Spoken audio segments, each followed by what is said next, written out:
దేవునికి మహిమ కలుగును గాక. హల్లెలూయా. మంచిది. ప్రభు యొక్క మహా ఉచిత కృపను బట్టి మరి ఈరోజు ఇలాగా ప్రభు తన ఉచిత కృపను బట్టి ఈ సమయం ప్రత్యేకంగా మనకు అనుగ్రహించినందుకు దేవునికి మహిమ కలుగును గాక. హల్లెలూయా. మంచిది. పరిశుద్ధ గ్రంథం తెరుద్దామండి. 2 దినవృత్తాంతాల గ్రంథము 7వ అధ్యాయము 15వ వచనంలో మొదటి మాట నేను చదువుతున్నాను, గమనించండి. 2 దినవృత్తాంతాల గ్రంథము 7వ అధ్యాయము 15వ వచనం. ఈ స్థలమందు చేయబడు ప్రార్థన మీద నా కనుదృష్టి నిలుచును, నా చెవులు దాన్ని ఆలకించును. నా పేరు ఈ మందిరమునకు నిత్యం ఉండునట్లుగా నేను దాన్ని కోరుకొని పరిశుద్ధ పరిస్థితిని, నా దృష్టియు నా మనస్సును నిత్యము దాని మీద నుండును. చిన్న మాట ప్రార్థన చేసుకున్నాం. ప్రేమగల మా కన్న తండ్రి యేసయ్యా, నీకు వందనాలు, కృతజ్ఞతాస్తుతులు మా ప్రభువా, నీకు వందనాలయ్యా. మీరు ఇచ్చిన లేఖన భాగాన్ని బట్టి నీ కృతజ్ఞతాస్తుతులు. ఈ వాక్యాన్ని విరవండి. వాక్యము చాటున మీరు దాచి ఉంచిన, మాకు అవసరమైన నీ మనసులో ఉద్దేశించిన మేము సంపూర్ణ సిద్ధి పొందటానికి ఈ భూమి మీద నీ చిత్తం యావొచ్చు, నీ సంతోషం పరిపూర్ణమవునట్లుగా సమస్తము మా పట్ల నువ్వు కలిగిన ప్రణాళిక అనుగుణంగా సమస్తాన్ని సంపూర్ణంగా నెరవేర్చి ధైర్యంగా క్రీస్తు న్యాయపీఠాన్ని ఎదుర్కొని ఆనాడు నీ చేత బడా మంచి దాసుడా, మంచి దాసురాలని మెప్పు, ఘనత, మహిమ, బహుమతులు పొందుకొని నిత్యత్వంలో ప్రవేశించి వధువులో నువ్వు నిర్ణయించిన ఉన్నత స్థానంలోనే మేము నిలచి యుగ యుగాలు నీతో కలిసి నిత్య రాజ్య పరిపాలన చేసి నిన్ను మహింపరచుకునే భాగ్యం కలుగునట్లుగా ఇప్పుడు ఇక ముందును రానున్న దినాల్లో మాకు అవసరమైన సంగతులు ఏమైతే నువ్వు ఉద్దేశించావో అవి లేఖన ప్రత్యక్షతగాను, దేవాత్మ ప్రత్యక్షతగాను, నీ శ్రేష్టమైన సర్వసంపూర్ణ సత్య ఆరోగ్యకరమైన ఉపదేశముగాను బయటకు తెచ్చి మీ పక్షం వహించిన మీ దాసుని నోట ఉంచి మీ దాసుని మీ సిలువు చాటును మరుగుపరిచి మీ దాసుని ముఖాంతరంలోంచి మీరు కనపడుతూ దేవా, మీ దాసునికి నీ అనాది సంకల్పంలో నిర్ణయించినటువంటి ధారాళమైన నీ ఆత్మ నడిపింపు, లేఖన ప్రత్యక్షత, ఆత్మ ప్రత్యక్షత, వాక్శక్తినిచ్చి నీవే నాతో మాతో అందరితో సూటిగా తేటగా స్పష్టంగా మీరు మాట్లాడుతున్నప్పుడు మా అందరికీ వినబుద్ధిని దయచి వినగలిగిన చెవును, గ్రహించగల మనస్సును, లోబడు హృదయాన్ని, వాక్యానుగుణంగా జీవించే కృపను, హృదయ సున్నతిని, దిద్దుబాటు మనస్సును, నేర్చుకునే శుభగుణ లక్షణమును, నిత్యత్వము చేరు పర్యాంతం వరకు నిత్యము నీ పాదసన్ను శిష్యరికము చేస్తూ శిష్యులైన సేవక గణముగా సిద్ధపరచబడి ఘనమైన నీ సేవ చేసి నీ నామాన్ని మహింపరచుకోవడానికి కూడా కృప కలుగునట్లుగా మాతో మాట్లాడు.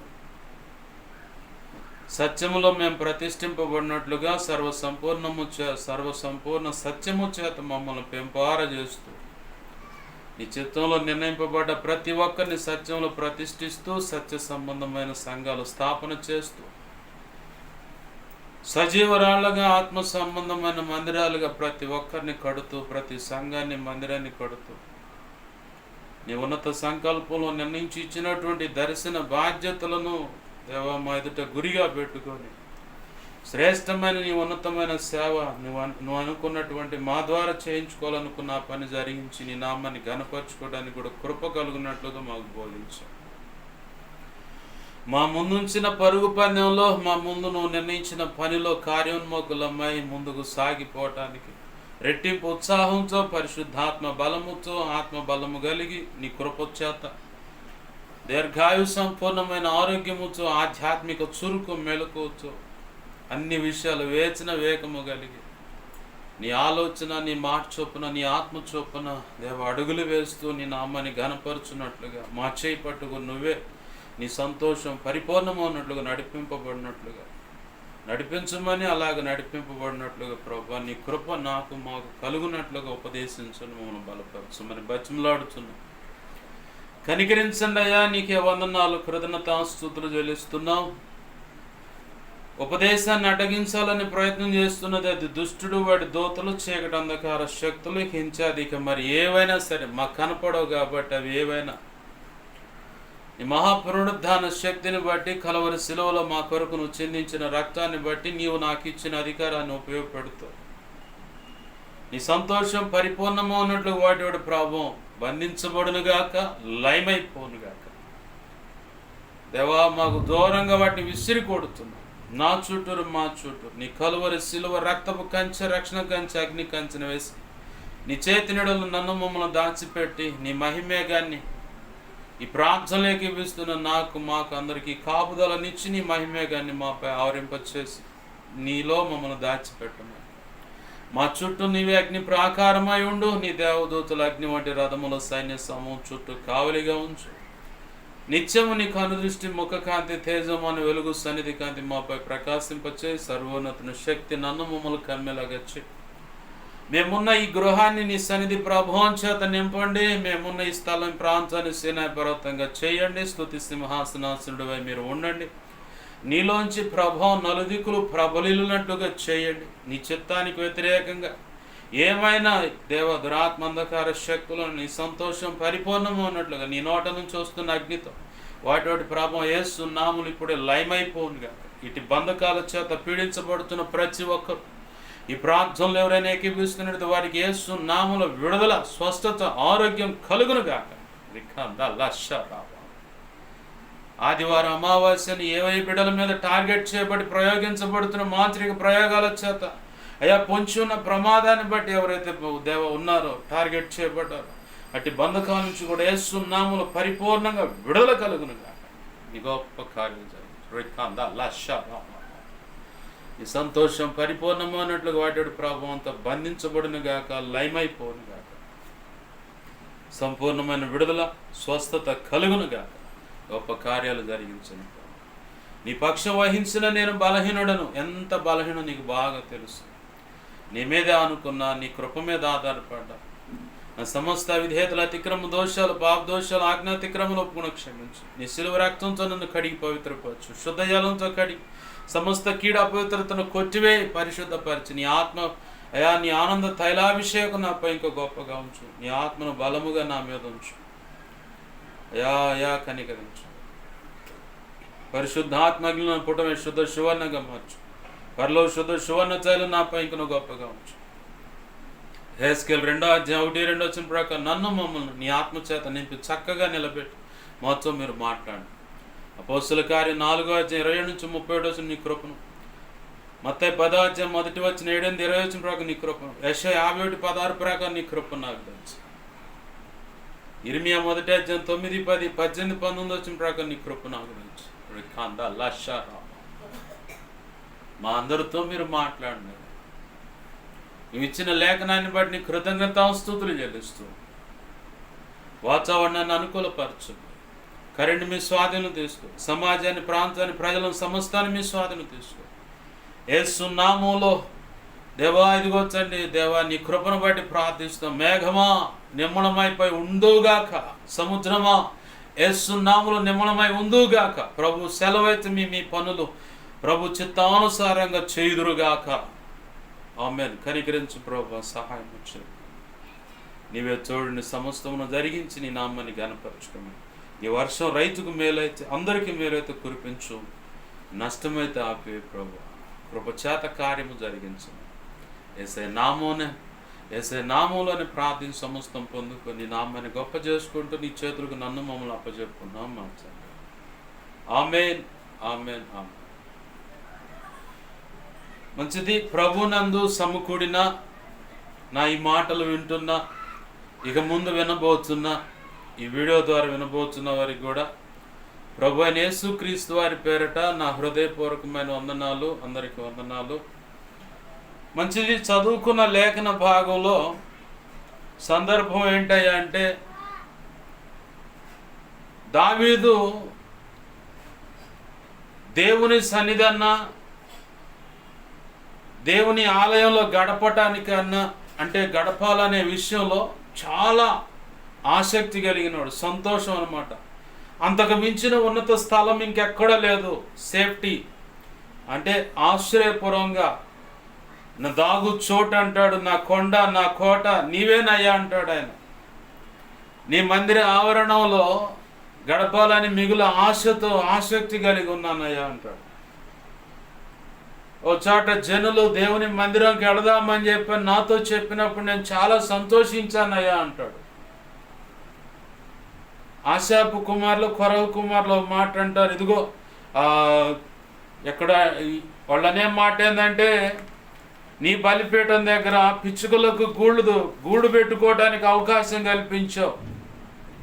నీ మందిరంలో ఆ బలిపీఠం దగ్గర పిచ్చుకలకు గూడు ఒకటి ఏర్పాటు చేసుకొని అక్కడ అవి బ్రతకటానికి అవకాశం కల్పించావయ్యా, అయ్యంత ధన్యమైనవో అంటారు వాళ్ళు. అది ఆశాపు కీర్తనలో కొరహు కుమారుల యొక్క కీర్తనలో దాంట్లో రాసి ఉంటుంది ఆ మాట. దావీదు పలికిన మాట కాదు కానీ అది, దావీదు మహారాజు పలికిన మాట కాదు అది. కొరహు కుమారులు పలికిన ఆశాపు కుమారులు ఆశాపు కీర్తన. అవును, ఆశాపు కీర్తన, కొరహు కీర్తన 84వ కీర్తనలో 3వ వచనంలో ఉంటుంది. సైన్యములకు అధిపతి యొక్క యెహోవా, నా రాజా నా దేవా, నీ బలిపీఠం వద్దనే పిచ్చుకలకు నివాసము దొరికెను, పిల్లలు పెట్టుటకు వానకోవెలకు గూటి స్థలము దొరికెను. నీ మందిరమునందు నివసించువారు ధన్యులు. ఆమెన్. హల్లెలూయా హల్లెలూయా హల్లెలూయా. ప్రభునందు ప్రియమైన దేవుని బిడ్డలారా, గమనించండి, దేవుని సన్నిధి చాలా పవిత్రమైనది. 93వ కీర్తనలో ఉంటుంది ఆ మాట, నీ సన్నిధికి అన్నటికి పరిశుద్ధతయే అనుకూలమయ్యా. 93వ కీర్తన 5వ వచనంలో, యెహోవా ఎన్నటికి పరిశుద్ధతయే నీ మందిరమునకు అనుకూలము. ఎన్నటికి పరిశుద్ధతయే నీ సన్నిధికి అనుకూలము. మనతో దేవుని సన్నిధి రావాలన్నా, దేవుని యొక్క బలమైన సన్నిధి మన కుటుంబంలో ఉండాలన్నా,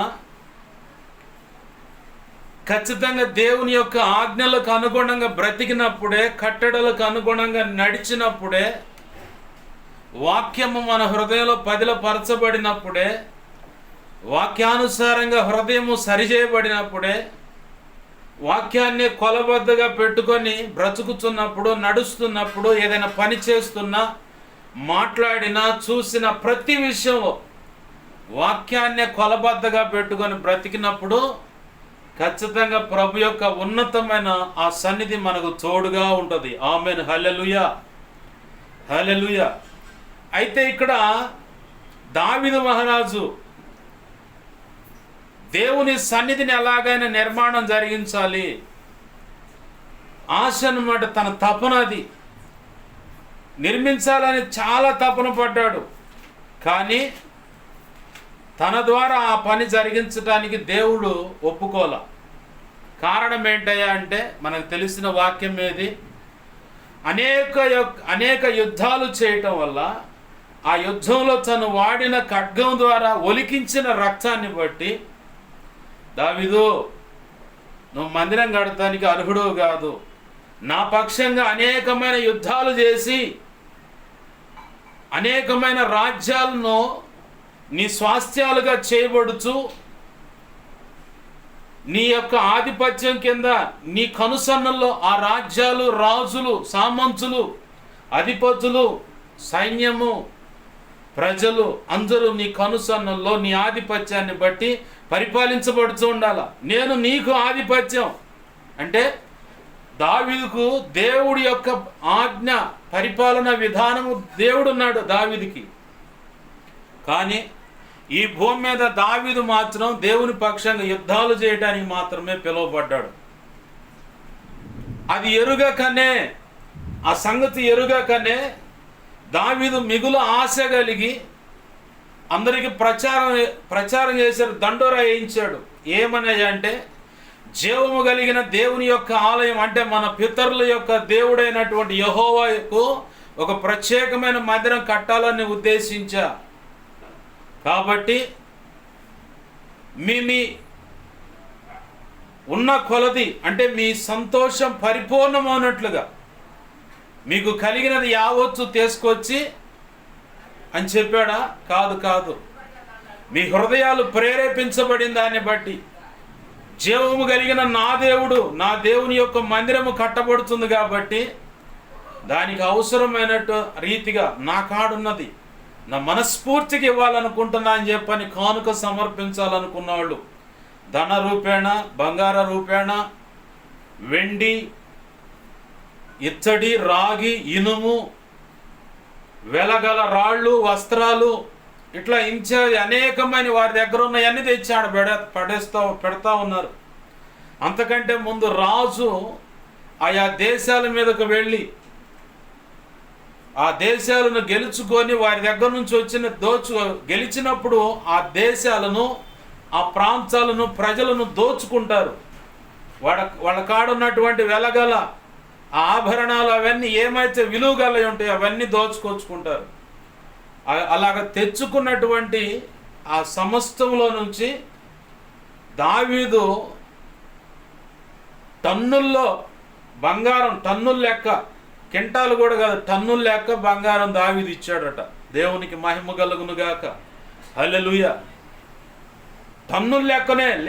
ఈరోజు మన కొలత లెక్క వేసుకుంటే 10 కేజీ లెక్క కాదు, క్వింటాళ్ళ లెక్క కాదు, టన్ను అంటే 1000 కిలోలు అట్లా బంగారాన్ని ఇచ్చాడట దావీదు రాజు ముందుగా అలాగా కానుకను దేవుని ఆలయానికి ఏర్పాటు చేసి సిద్ధపరిచిన దాన్ని బట్టి ప్రజలు వాళ్ళ కలిగిందంతా తీసుకొచ్చి అక్కడ వారు కూడా పూర్ణ హృదయంతో తీసుకొచ్చి అక్కడ కానుక సమర్పించారని లేఖనం చెప్తా ఉంది. ఇదే పంద మోషే ప్రత్యక్ష గుడారాన్ని కడతానికి పూనుకున్నప్పుడు దేవుని ద్వారా ప్రేరేపించబడి మోషే ఒక ప్రకటన చేశాడు. జీవము గల దేవునికి ప్రత్యక్ష గుడారం కట్టబడుతూ ఉంది, మీ కాడ కలిగిన వెలగలు ఏమైనా ఉంటే తీసుకొచ్చి ఇక్కడ పెట్టండి అని. ఆనాడు మోషే విషయంలో కానీ మనం చదువుకున్న లేఖన భాగంలో దావీదు ప్రకటించినప్పుడు ఆ విషయంలో, మందిరం విషయంలో కానీ, అదేమో ప్రత్యక్ష గుడారము, ఇదేమో మందిరము. ఈ 2 సందర్భాల్లో ఇక చాలు ఆపండి అనేదాకా ప్రజలు తెచ్చి ఇస్తానే ఉన్నారు. దేవునికి మహిమ కలుగును గాక. హల్లెలూయా.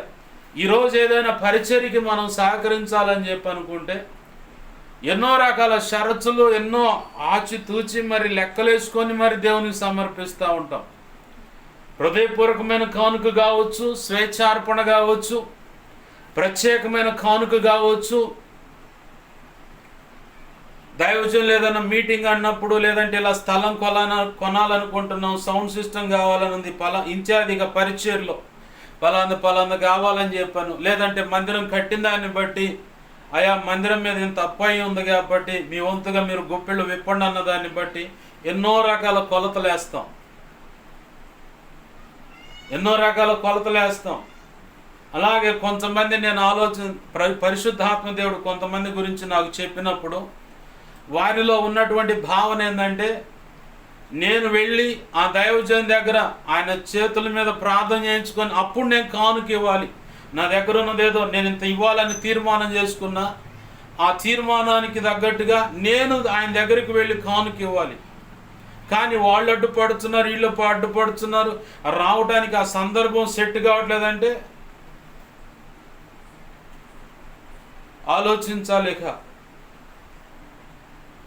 నువ్వు దైవజనుడికి లేదంటే దేవుని సేవలు ఎంత ఇవ్వాలి, ఈ కానుక ఇవ్వాలనుకుంటున్నప్పుడు ఇవాళ అనేక రకాల కమ్యూనికేషన్స్ ఉన్నాయి. గూగుల్ పే అని, ఫోన్పే అని, బ్యాంక్ అకౌంటింగ్ అని, లేదంటే ఆ దైవజనుల దగ్గరనే ఉంటే వెళ్ళి నువ్వు ఇచ్చిన దాన్ని బట్టి అవి దేవుని సేవలో ఖర్చు అవుతాయే కానీ యథార్థంగా సేవ చేస్తున్న వారికి ఏమి కూడా ఆశించకుండా, ఆపేక్షించకుండా యథార్థంగా వచ్చిన రూపాయిని దేవుని సన్నిధిలో, దేవుని సేవలో ఖర్చు పెడుతున్నటువంటి దైవజనులకు ప్రేరేపించబడ్డ వాళ్ళ సంగతిది.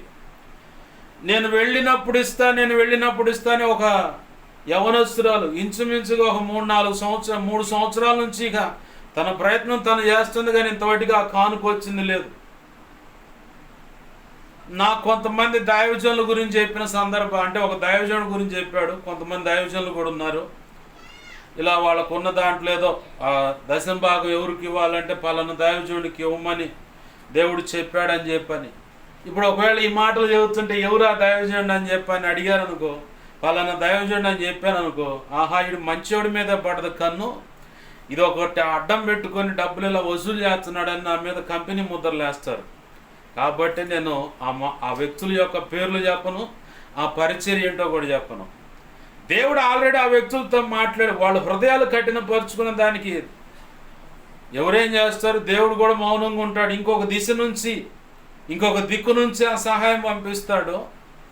ఆయన అనుకున్న పని కొంచెం ఆలస్యమైన అద్భుతంగానే జరిగించుకుంటాడు. ఆమెన్, హల్లెలూయా.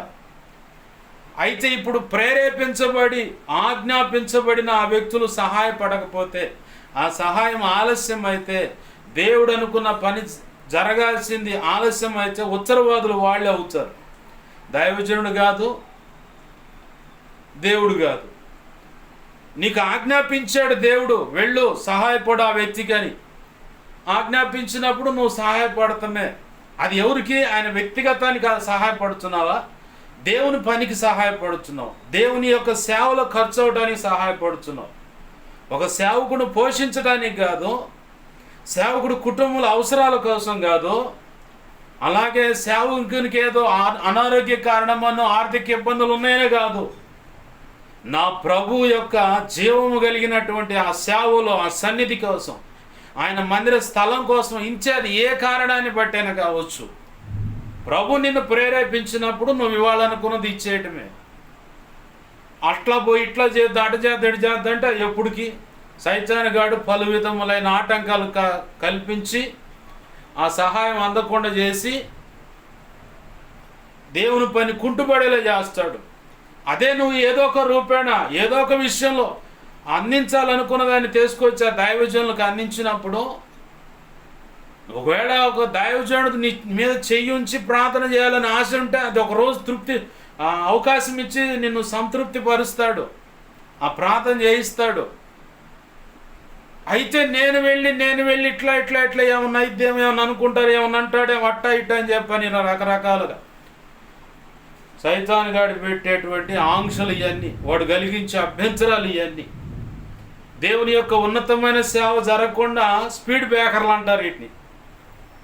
దయచేసి ఈ మాటలు వింటున్నవారు, దేవుడు ఒకవేళ మిమ్మల్ని ప్రేరేపించున్నట్లయితే ఖచ్చితంగా ప్రభు కృపను బట్టి సహాయపడండి. దేవుని యొక్క ఉన్నత సేవ ముందుకు వెళ్ళటానికి మీరు ప్రోత్సాహకారులుగా ఉంటారు. ఆమెన్, హల్లెలూయా. తద్వారా దేవుడు మెండైన దేవుళ్ళు మీకు ఇస్తాడు. ఆమెన్, హల్లెలూయా.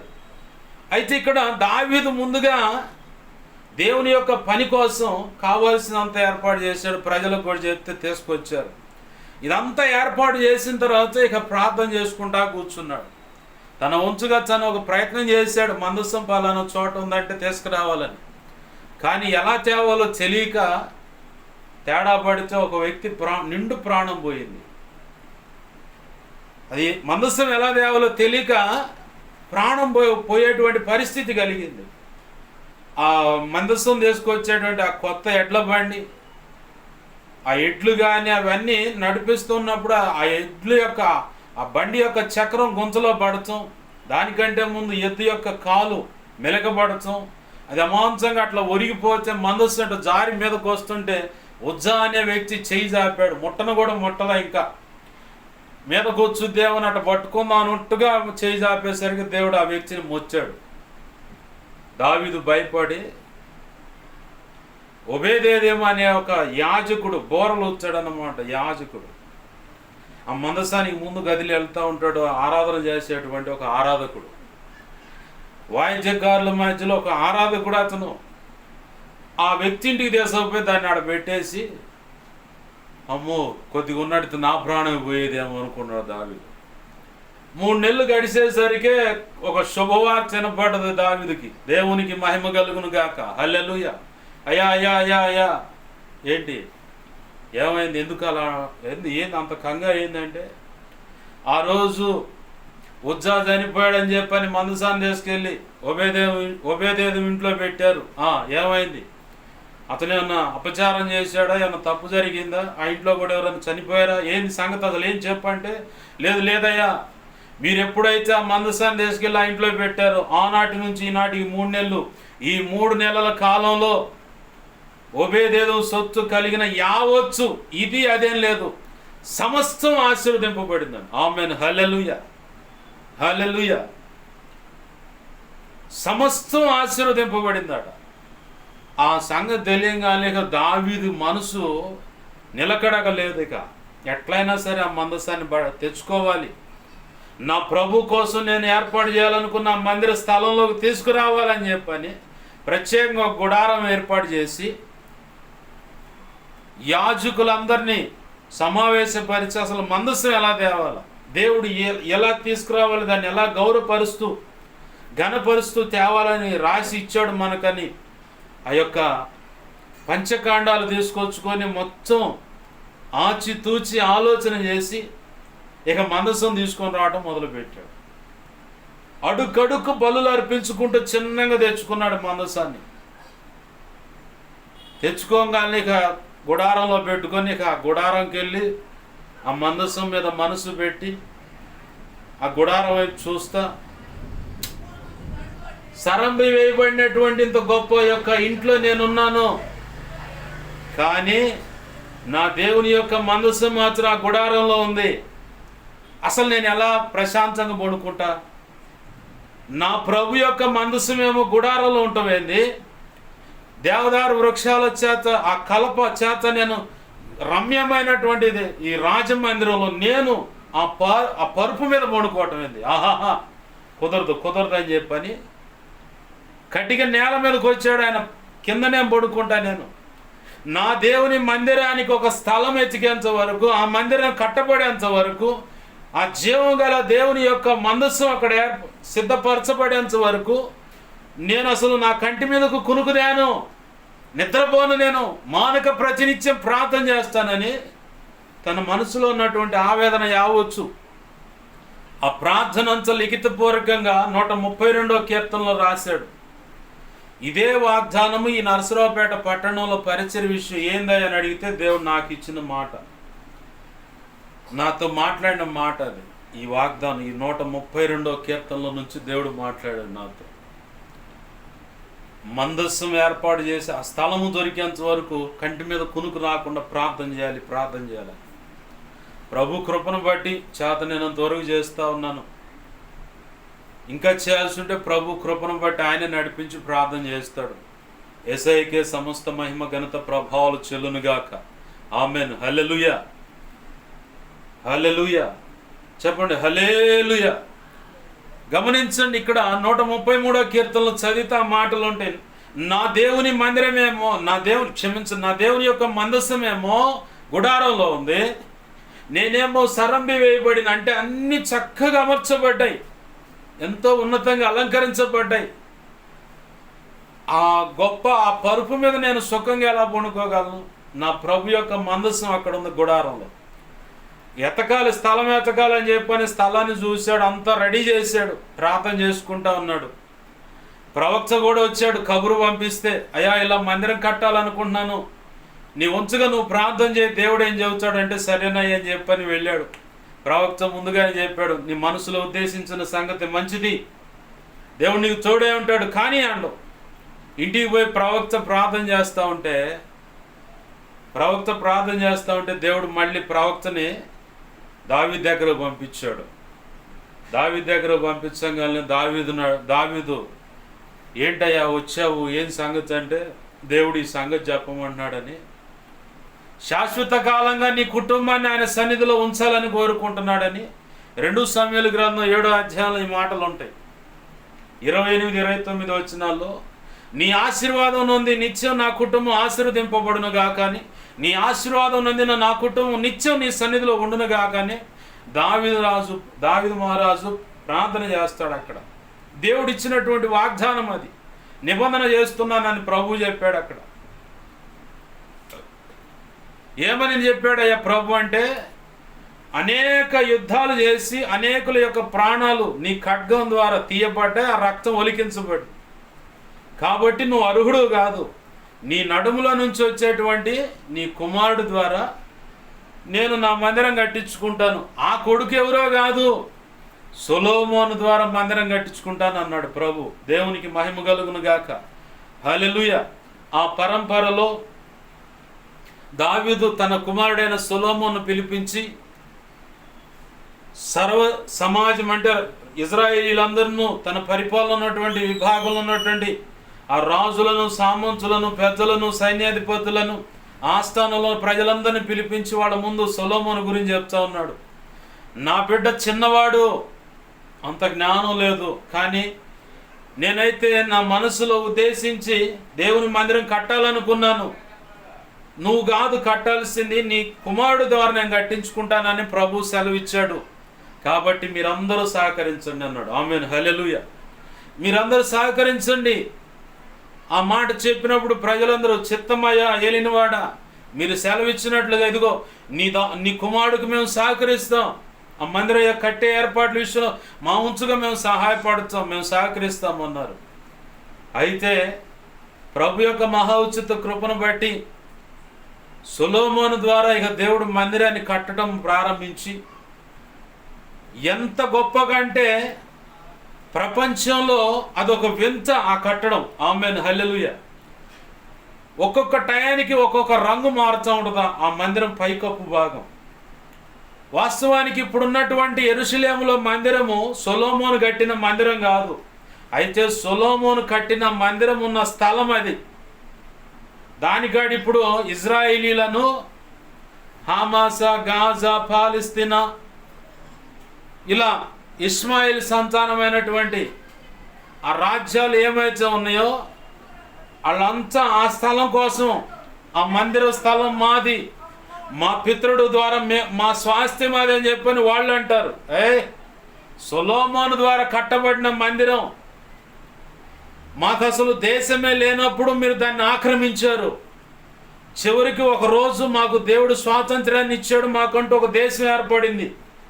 ఏర్పడిన తర్వాత ఇప్పుడు ఆ కొలతలు కొలుచుకునే దాంట్లో మీ వైపుకి వచ్చింది. అది ఏది ఏమైనా సరే ఆ యెరూషలేము మందిరాన్ని మళ్ళీ పునర్నిర్మాణానికి మేము పూనుకోవాలి. కాబట్టి మీరు అడ్డుపడుతూ ఉన్నారు, అసలు మీ ఆంక్షలే లేకుండా మీ మీద యుద్ధం సలుపుతామని చెప్పని యుద్ధం మొదలైంది. ఇప్పుడు ఎట్లా ఎర్రపెయ్య దొరికింది.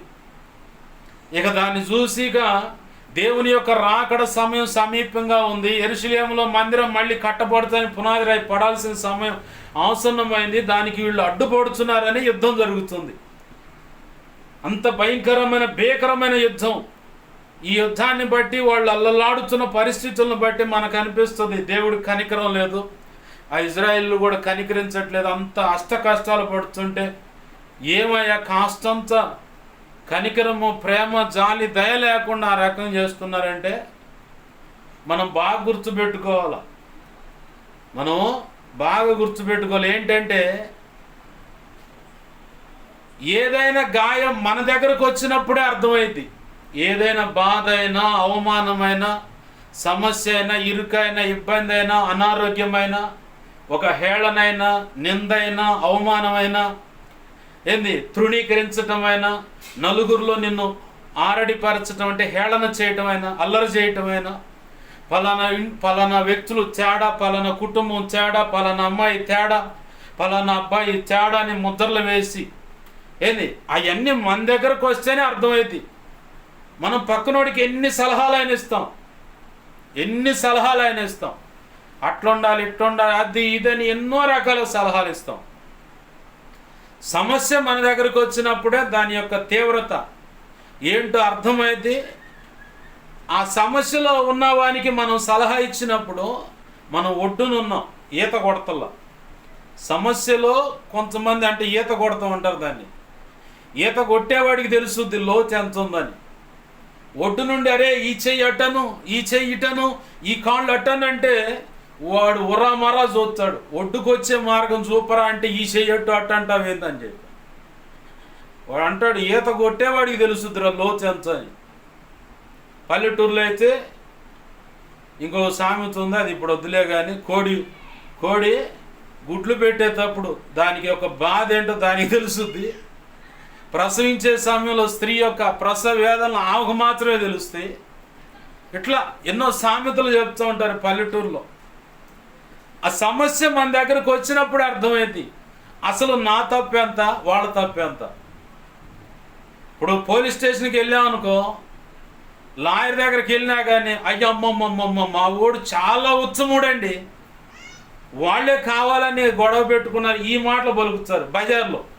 లేదా బజార్లో క్షమించండి, పోలీస్ స్టేషన్లో కానీ అధికారి దగ్గరకు పోయినా, లాయర్ దగ్గరకు పోయినా, జడ్జి ముందుకు పోయినా అసలు మా ఊడు అసలు ఏమి ఎరుగుడండి, వాడు అసలు మా అమ్మాయి అయినా సరే మా వాడైనా సరే ఏ తప్పు చేయలేదండి, వాళ్ళే కావాలని చెప్పని ఇలా మాట్లాడుతారు. మరి ఇంటికాడ ఏం చేస్తూ ఉంటారు, ఇంటికాడ చెబుతారుగా వాళ్ళ వ్యవహారం అంతా. ఈడంతా దుర్మార్గుడు ఇంకొకడు లేడు, చస్తే బాగుండు అనుకుంటున్నాం, సాగు కూడా రావట్లేదు వాడికి అని చెప్పని అనుకుంటూ ఉంటారు. ఇంటికాడ వాళ్ళ యొక్క వ్యక్తిగత సాక్ష్యం. మనం అధికారుల దగ్గర పోగానే అమ్మ ఉత్సవుడు అంటారు. ఇదే పందాలో ఒక దుర్మార్గుడు చనిపోయాడు అనుకో,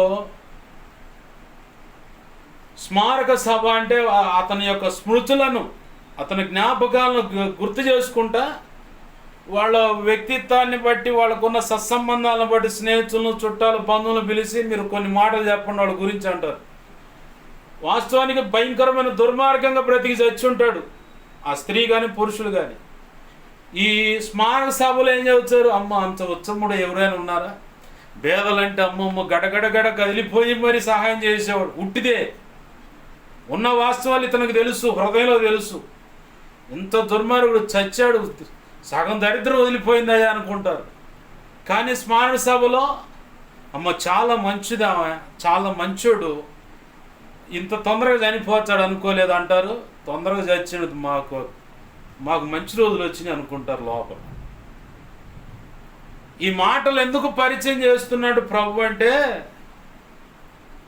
ఇజ్రాయేలీలు ఊరికినే వారి మీద గొడవ వేసుకోవట్లా, వాళ్ళ స్వాస్థ్యం అక్కడ ఉంది. ఆ స్వాస్థ్యాన్ని బట్టే వారు మామూలుగా మంచిగా అడిగారు, ఇవ్వమన్నారు. ఇంకా వాళ్ళు జులం చూపించి ఎదురుదాడి చేశారు. ఎదురుదాడి చేసినప్పుడే ఇజ్రాయేలు కూడా తిరిగి దాడి చేయటం మొదలుపెట్టి, ఇక వదిలిపెట్టకుండా ఏదైతే అదైంది అమ్మి తుమ్మి తేల్చుకుందాం రండి అని చెప్పని ముందుకు దూకి. ఎందుకంటే ప్రపంచం మొత్తం ఇజ్రాయేలీలు అంటే యూదులు కనిపెట్టిన ఆ వస్తువులనే ఇవాళ ప్రపంచం మొత్తం వాడుతుంది. అది మనకు తెలియని విషయం. కొంతమందికి అరాకొర అవగాహన ఉంది. ఇవాళ ఫేస్బుక్ కనిపెట్టినవాడు ఒక యూదుడు, యూట్యూబ్ కనిపెట్టినవాడు ఒక యూదుడు, ఏంది ఇన్స్టాగ్రాము, ట్విట్టరు, థ్రెడ్స్ అని ఇలా ఇన్చాది అనేకమైన, ఒక కంప్యూటర్ కనిపెట్టింది యూదుడు, ఒక ల్యాప్టాప్ కనిపెట్టింది యూదుడు, యూదులే కనిపెట్టింది. మనకు తెలియదు, కానీ మనం మాత్రం చక్కగా తెచ్చుకొని అన్నీ వాడుకుంటూ ఉంటాం. సెల్ ఫోన్ కనిపెట్టింది యూదుడు, యూదుడే. నిన్న ఒక వీడియో చూసా, భారతదేశంలో స్త్రీలకు జాకెట్లు అనేవి కుట్టి తొడిగిన వాడు చార్లెస్ అని చెప్పని ఒక దైవజనుడు గురించి చెప్తా ఉన్నాడు. ఒక దైవజనుడు మన ముందు అగ్రకులాల వాళ్ళు, మన ముందు వాళ్ళు ఆ జాకెట్లు వేసుకొని ఉంటామేందని చెప్పని ఆ స్తన్యాలను కత్తితో నరికేసేవాళ్ళట. అంత క్రూరమైనటువంటి సంస్కృతి మంది. మన ఆడవాళ్ళకు జాకెట్లు ఎలా వేసుకోవాలో కుట్టి మరి తొడిగిన వాళ్ళు మిషనరీలు, క్రైస్తవులు అని చెప్పని ఒక వీడియో దైవజనుడు మొన్న ఈ మధ్య స్కెచ్ చేసి మరి చంపారు కదా, ప్రవీణ్ పగడాల గారు చెబుతుంటే విన్నా నేను. ఇది ఉందా, ఇంత చరిత్ర ఉందా అని చెప్పని ఆయన చెబితే కానీ అర్థం కాదు. బాగా టోటల్గా రీసెర్చ్ చేశాడు ఆ మనిషి భారతదేశ సంస్కృతి సాంప్రదాయాల మీద. ప్రతి విషయానికి ఎత్తి చూపుతా ఉన్నాడు. ఇది మీరు చేస్తున్న తేడా. అయితే క్రిస్టియానిటీ వచ్చి ఇలా మేలు చేసిందని చెప్పని అసలు ఉండకుండా ఆ వ్యక్తిని తీసేశారు. యాంటీ కన్వర్టన్ ఆ క్రిస్టియన్ బిల్ అంటే రాజస్థాన్ మీదకి వచ్చింది ఇప్పుడు. అది ఒకప్పుడు అన్న 7 సంవత్సరాలు ఇట్లా జైలు శిక్ష అన్నారు. ఇప్పుడు తను బ్రతుకున్నంత కాలం ఎక్కడన్నా కానీ వీధి సువార్త చేసినా, బలవంతంగా బాప్తిస్మాలు ఇచ్చినా ఆ దైవజనుడు బ్రతికున్నంత కాలం ఇక జైల్లో పడి ఉండటమే, ఇక బయటికి రావడం లేదు, చచ్చిపోతాం ఇక అక్కడే. అంత కఠినమైనటువంటి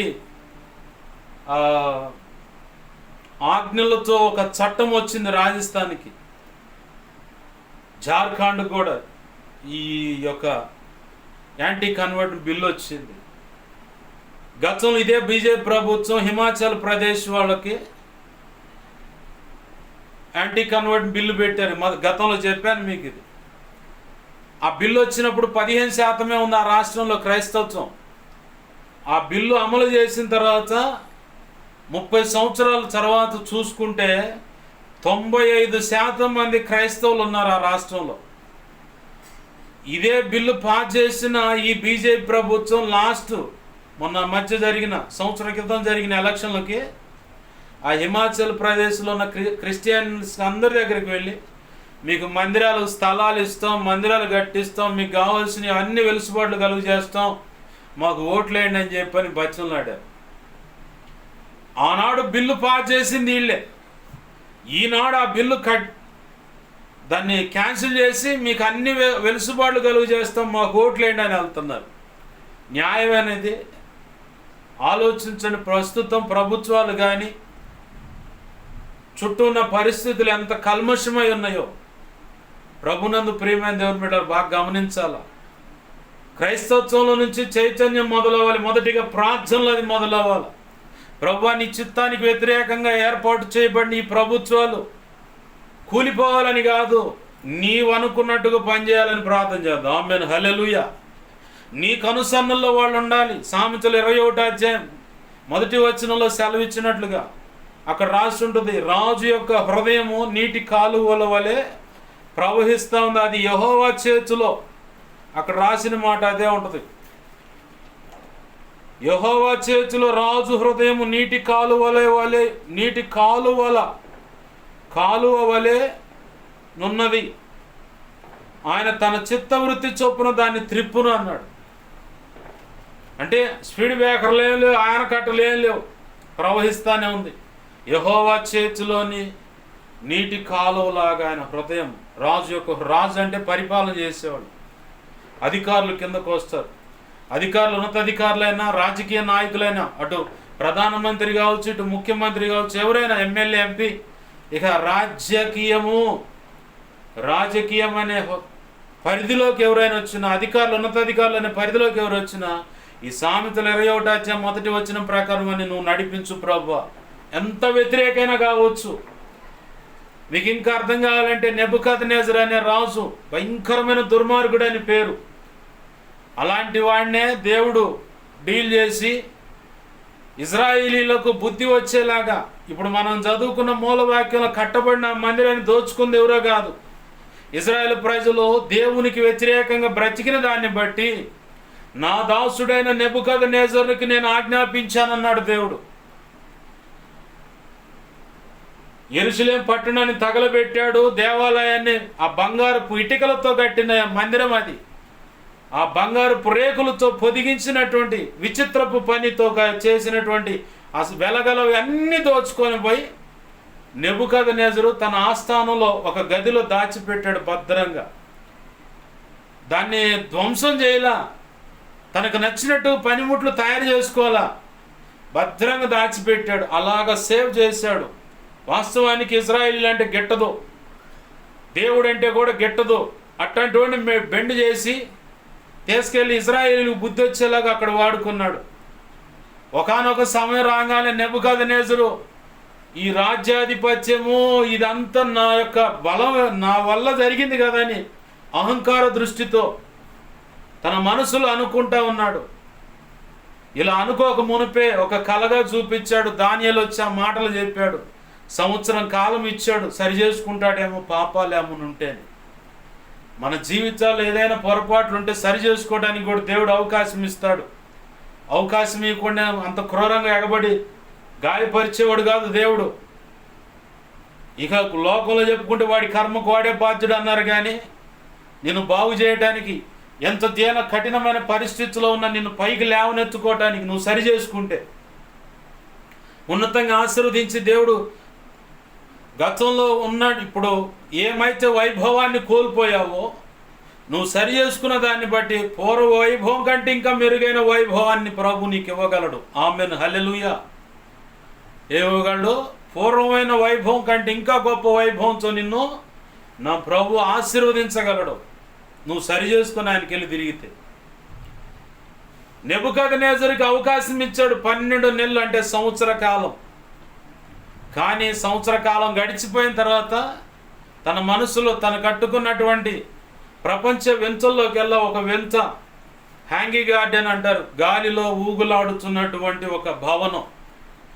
ఆ భవనం నెబుకద్నెజరు తన భార్య విషయంలో ఇష్టపడి కట్టినటువంటి ఇల్లు అది. ఉద్యానవనం, ఆమెకు రకరకాల చెట్లు పెంచటము, వాటి యొక్క సౌందర్యాన్ని ఆస్వాదించటం ఆమెకు ఉన్నటువంటి అభిరుచి. ఆమె అందాన్ని బట్టి ఆమె ఎక్కడ బయటికి వెళ్ళకుండా ఇంట్లోనే వాటి యొక్క సౌందర్యాన్ని ఆస్వాదించాలని రాజు మరి పని కట్టుకొని ఆ ఇల్లు అలా కట్టించాడు. నెబుకద్నెజరు కట్టించినటువంటి ఆ ఇల్లే హ్యాంగింగ్ గార్డెన్ అంటారు, గాలిలో ఊగుతూ ఉంటుంది ఆ ఇల్లు అని చెప్పి. ప్రపంచ వింతల్లోకెల్లా ఒక వింత అది. ఆ భవనంలో నిలబడి చూసుకుంటా ఉన్నాడు తన యొక్క ఆధిపత్యాన్ని, ఆ రాజ వైభవాన్ని. ఇదంతా నా వల్లే కదా జరిగిందని. అంతే, కథం. 7 కాలాలు పశువుల మధ్య వానలో తడిశాడు, గడ్డి మేసాడు, మంచుకు తడిశాడు, ఎండకి ఎండాడు, గందరగోళం అయ్యాడు. తన ప్రజల చేతనే ముందుగా తరం పడ్డాడు. చివరికి 7 కాలాలు అయిన తర్వాత సరిచేయబడి బుద్ధి వచ్చి అసలు ఆయనేనయ్యా దేవుడు అని చెప్పని మొక్కాడు. చివరికి అందరికీ చాటింపేశాడు, సాక్ష్యం ఇచ్చాడు, ధన్యజీవయ్యాడు. దేవునికి మహిమ కలుగును గాక. ప్రభునందు ప్రియమైన దేవుని వీళ్ళ గమనించండి. బాగానే ఉంది పాస్టర్ గారు, అసలు వాక్యం విడిపోతున్నాం, మందిరం అన్నో, దావీదు అన్నో, హమాస్, గాజా, పాలస్తీనా, ఇజ్రాయిల్ యుద్ధం అన్నో, కనికరం లేదో దేవుడు అన్నా, ఎటుపోయేటు వస్తున్నాం అని చెప్పి అనుకున్నారా? లైన్లోనే ఉంది బండి అంతా. దేవునికి మహిమ కలుగును గాక. హల్లెలూయా.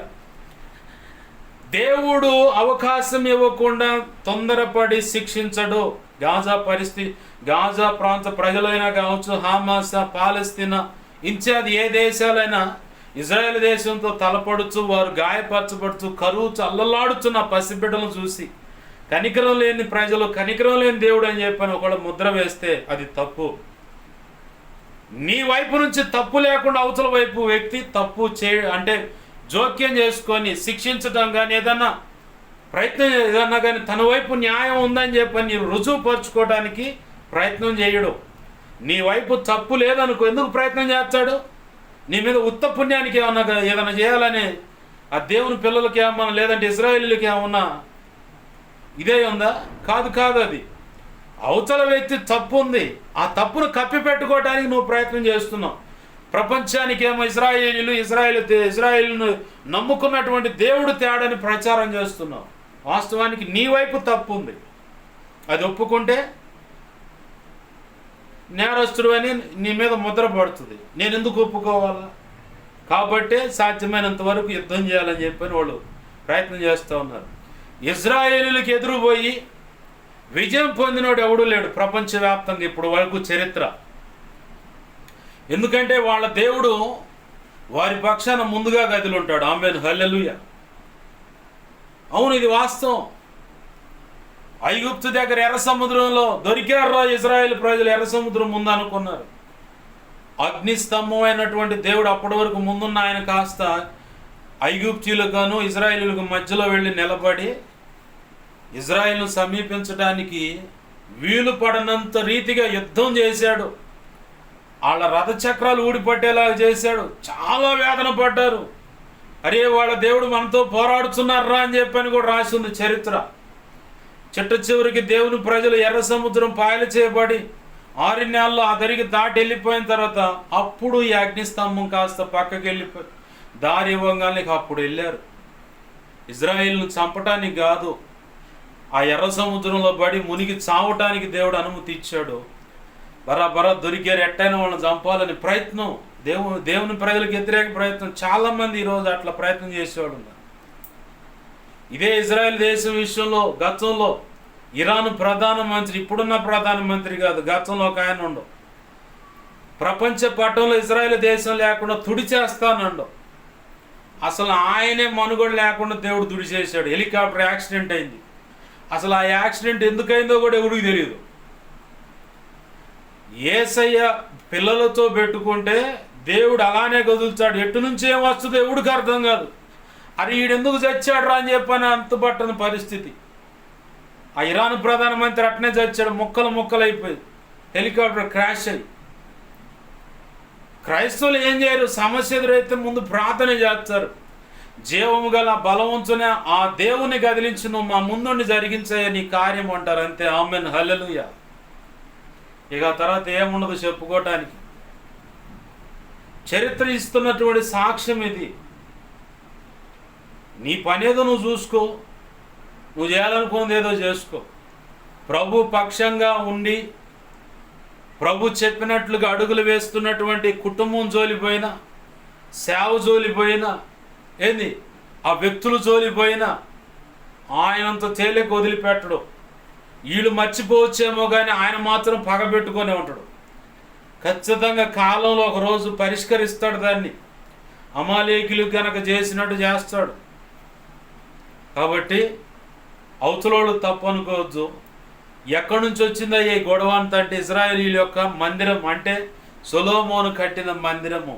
ఇప్పుడు మనం చదువుకున్న మూలవాక్యంలో చెప్పబడిన ఆ మందిరమే అప్పుడు మందిరము. అయితే ఇప్పుడు ఆ మందిరం కాదు, ఎజ్రా, నెహమ్యా వీళ్ళు కట్టినటువంటి మందిరం ఇప్పుడు, అంటే గోడలు అవన్నీ ఇప్పుడు అవి ఉన్నాయి. సొలొమోను కట్టినప్పుడు మందిరం ఇప్పుడు లేదు. నెబుకద్నెజరు వచ్చి మొత్తం దోచుకొని పోయాడు. అది అక్కడే ఉండిపోయింది. ఆ బంగారం మంచు అక్కడే ఉండిపోయింది. దేవుడే కావాలని దాన్ని అలా ఉంచాడు, ఇజ్రాయేల్ ప్రజలకు సిగ్గు రావాలని. మేము ఇలా విశ్రాంతి దినాలను ఎగగొట్టాం కాబట్టి, విశ్రాంతి దినాలను ప్రభు చెప్పిన ఆజ్ఞ ప్రకారం ఆచరించలేదు కాబట్టి 70 సంవత్సరాలు ఇజ్రాయిలు నెబుకద్నెజరు చేతి కింద శ్రమలు అనుభవించడానికి అప్పచెప్పబడ్డారు. యెరూషలేము దేవాలయాన్ని చూసుకొని, యెరూషలేము యొక్క ఇజ్రాయిలీ యొక్క దేశ వైభవాన్ని చూసుకొని వాళ్ళు విర్రవీగుతున్న దాన్ని బట్టి అహంకార దృష్టితో కొట్టివేయటానికి ప్రభు కావాలని అనుమతించాడు. మొత్తం కాల్చివేయబడది, కూల్చివేయబడది. ఆ మందిరం అంతా దోచుకొనబడింది. ఈ రోజుల్లో కూడా చాలామంది వాళ్ళ కలిగిన వైభవాన్ని బట్టి, కలిగిన ఆస్తులను బట్టి, కలిగినటువంటి పేరు ప్రఖ్యాతులను బట్టి, ధన ఘనతను బట్టి కానీ, వారున్న హుందా స్థాయిని బట్టి కానీ గర్విస్తూ ఉంటే, సామాన్యులైనా, అన్యులుగా ఉన్నవాళ్ళైనా, రాజకీయ నాయకులైనా, అధికారులైనా, అలాగే క్రీస్తు రక్తంలో కడగబడి విశ్వాసులుగా ఉన్న, పరిచారకులుగా ఉన్న, సంఘ పెద్దలుగా ఉన్న సేవకులైనా సరే, నీకు ఇవ్వబడిన పరిచరణ బట్టి, నువ్వు చేస్తున్న సేవను బట్టి, కట్టబడుతున్న సంఘాలను బట్టి, కలిగిన ప్రఖ్యాతను బట్టి గర్వించావంటే మొత్తం బీకేస్తాడు. మొత్తం బీకి ఇంకోటికి అప్పచెప్తాడు ప్రభు. దానికి నిలువెత్తు నిదర్శనం యెరూషలేము పట్టణంలో కట్టబడిన మందిరమే. 70 వారాలు విశ్రాంతి దినాలను సరిగా ఆచరించలేదంటే ఇక అదే వాళ్ళకు ఉన్న నేరం. దేవుడు అంత ఆశామాష, మా దేవుడే కదా అన్నంత గర్వమా, అహంకారాన్ని ఎలా ఇరవాలో ప్రభువు తెలుసు కాబట్టి మొత్తం ఎడి బీగి పడేశాడు. ఒకప్పుడు యెరూషలేము పట్టణంలో, ఇప్పుడు మనం చదువుకున్న మూలవాక్యం కాడ ఆ మందిరాన్ని ఆ దేవుని యొక్క తేజో మహిమ ఆవరించింది. ఆమేన్, హల్లెలూయా. ఆ వైభవం, అప్పుడున్న సంతోషాలు ఇవన్నీ చూసిన వాళ్ళ పరిస్థితులన్నీ తలపోస్తూ నెబుకద్నెజరు వచ్చి ఆ మందిరాన్ని దోచుకొని వెళుతున్నప్పుడు ఆ పరిస్థితులను చూసి ఏడ్చారు, భయంకరంగా ఏడ్చారు. అమ్మమ్మమ్మమ్మ, గుండెల బాదుకొని ఏడ్చారు. మళ్ళీ ఎంత ఘోరం జరిగింది, అంత ఘోరం జరిగింది. అరే మనం చేసుకున్న పాపం వేరే ఇదంతా. అంత వైభవంతో కట్టబడిన ఆ మందిరం అరే నెబుకద్నెజరుకి అప్పచెప్పబడదు. మనం చేసుకున్న పాపమే రా 70 వారాలు విశ్రాంతి దినాలు ఎగ్గొట్టి అని చెప్పారు. ప్రభునందు ప్రేమ దేవుని బిడ్డలారా బాగా గమనించండి. దేవుని మందిరము చాలా విలువైంది కాబట్టి దావీదు తన మనసులో ఆ మందిరాన్ని కట్టాలని ఆశపడ్డాడు. కానీ దేవుడు కాదని సొలొమోను విషయంలో ముందుకు తెచ్చి సొలొమోను ద్వారా కట్టించినప్పుడు జరిగిన మందిర ప్రతిష్టను ఆ రోజున ప్రభు సెలవిచ్చిన మాట అది, ఈ స్థలమందు చేయబడు ప్రార్థనలో నేను ఆలకిస్తాను. నాకు చాలా ఇష్టమైన దేవుని మందిరం. ఆ మందిరంలో దేవుని యొక్క బలిపీఠం నాకు చాలా ఇష్టమైంది. ఎందుకు ఇష్టమయ్యా నీకంటే, నా ప్రతి సంగతి దేవుని సన్నిధిలో కూర్చొని చెప్పుకున్నా. అది బాధ అయినా, వేదనైనా, నిందైనా, అవమానమైన, హృదయం అసలు పగిలిపోయినటువంటి ఘోరమైనటువంటి గాయాలైనా, చచ్చిపోదాం అనుకున్న పరిస్థితి అయినా డైరెక్ట్గా వెళ్ళి దేవుని సన్నిధిలో కూర్చొని దేవుని మందిరంలోనే ఆ మందసం దగ్గర కూర్చొని ఆ బలిపీఠం ఇప్పుడు ప్రస్తుతం అతి పరిశుద్ధమైన స్థలం. దాని మీద అందరూ ఎక్కకూడదు.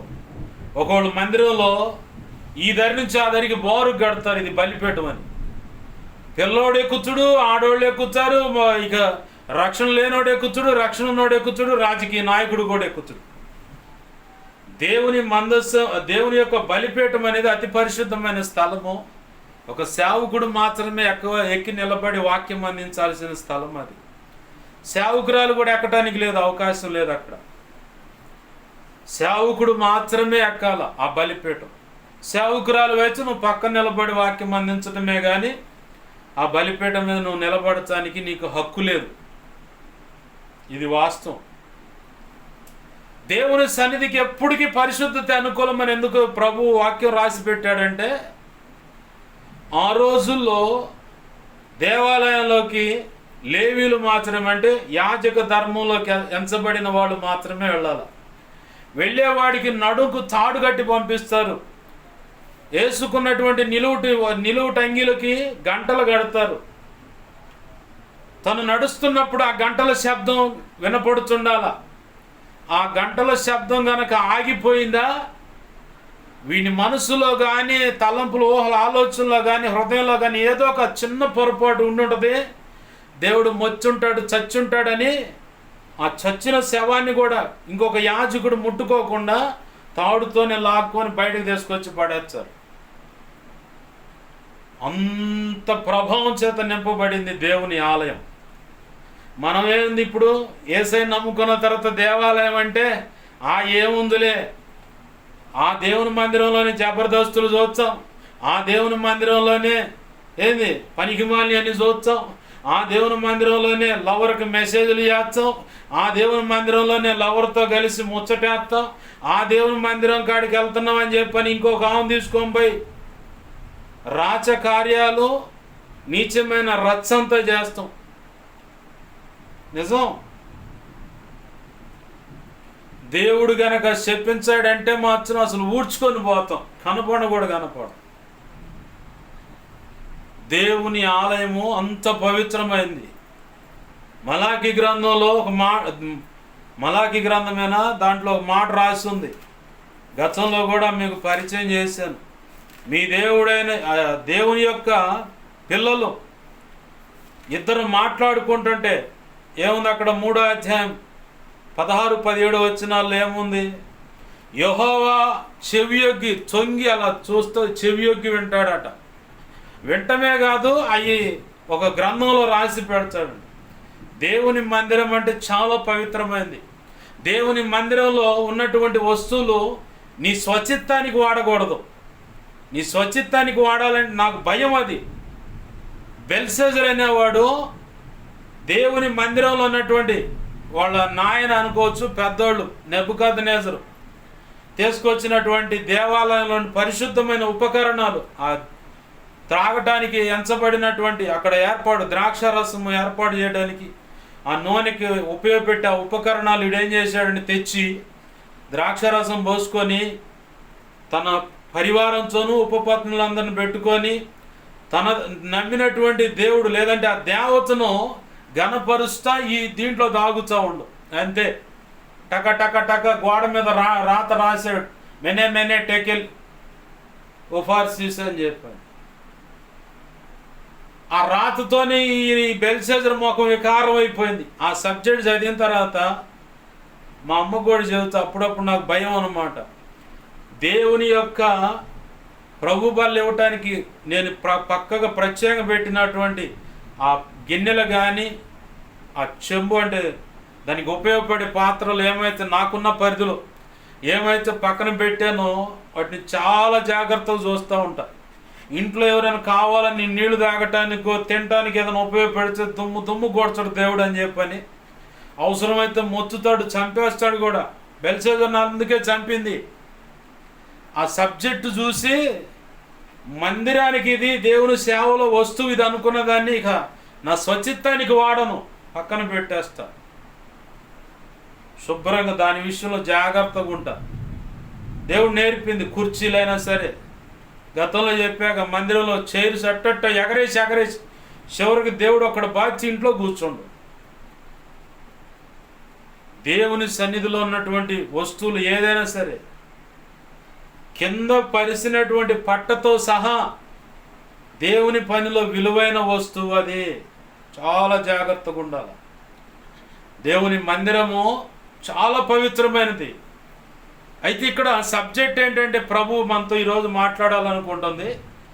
ఈ స్థలం ముందు చేయబడు ప్రార్థనల మీద నా కనుదృష్టి నిలుచును, నిత్యము నా మనసు దాని మీద ఉంటుంది అన్నాడు. ఆ దాంట్లో ఉంటుంది. అయితే ఇక్కడ నాకు ప్రభు నేర్పినటువంటిది, నేను నేర్చుకున్న విషయం ఏంటంటే, దేవుని సన్నిధికి వెళ్ళాలంటే చాలా మందికి కొంచెం ఇబ్బందిగా ఉంటుంది. కొన్ని సంఘాల్లో నేను బాగా ఆలోచించగా ప్రభు సన్నిధిలో ప్రార్థించి అడగగా చెప్పిన విషయాలు ఏంటంటే, కొంతమంది వెళ్ళి తరచూ దేవుని సన్నిధిలో ప్రార్థన చేస్తూ ఉంటే ఇంకొకడు ఆ ప్రార్థన జరగకుండా ఆపడానికి ప్రయత్నం చేస్తాడు. కారణం ఏంటంటే, వీళ్ళు ప్రార్థన చేస్తున్నారు కదా, మీరెందుకు ప్రార్థన చేయరని దైవజనుడు అడుగుతాడు. నేను అంటాను, వాళ్ళు ఏమన్నా అనుకొని నీకు ప్రార్థన భారం ఉంది కాబట్టి ప్రతిరోజు దేవుని మందిరంలోకి వెళ్ళి ఆ తలుపు తీయండి. ఎవరైనా సరే, ఇక్కడ ఏదో మందిరానికి తలుపేశారని నేను ఈ మాటలు చెబుతున్నా. యూట్యూబ్లోకి వెళ్తుంది ఈ మెసేజ్. ఆ కారణాన్ని బట్టి చెబుతున్నా. ఆ తలుపులు తీయండి. పొద్దున్నే ఉదయాన్నే 6 గంటలకు నిద్ర లేవంగానే కాలకృత్యాలు చూసుకొని ఒక్క అరగంట అయినా సరే దేవుని మందిరంలోకి వెళ్ళి ఆ బలిపీఠం దగ్గర ప్రార్థన చేయి. నీ సంఘం ఎంత వర్ధిల్లుతుందో అప్పుడు చూస్తావు.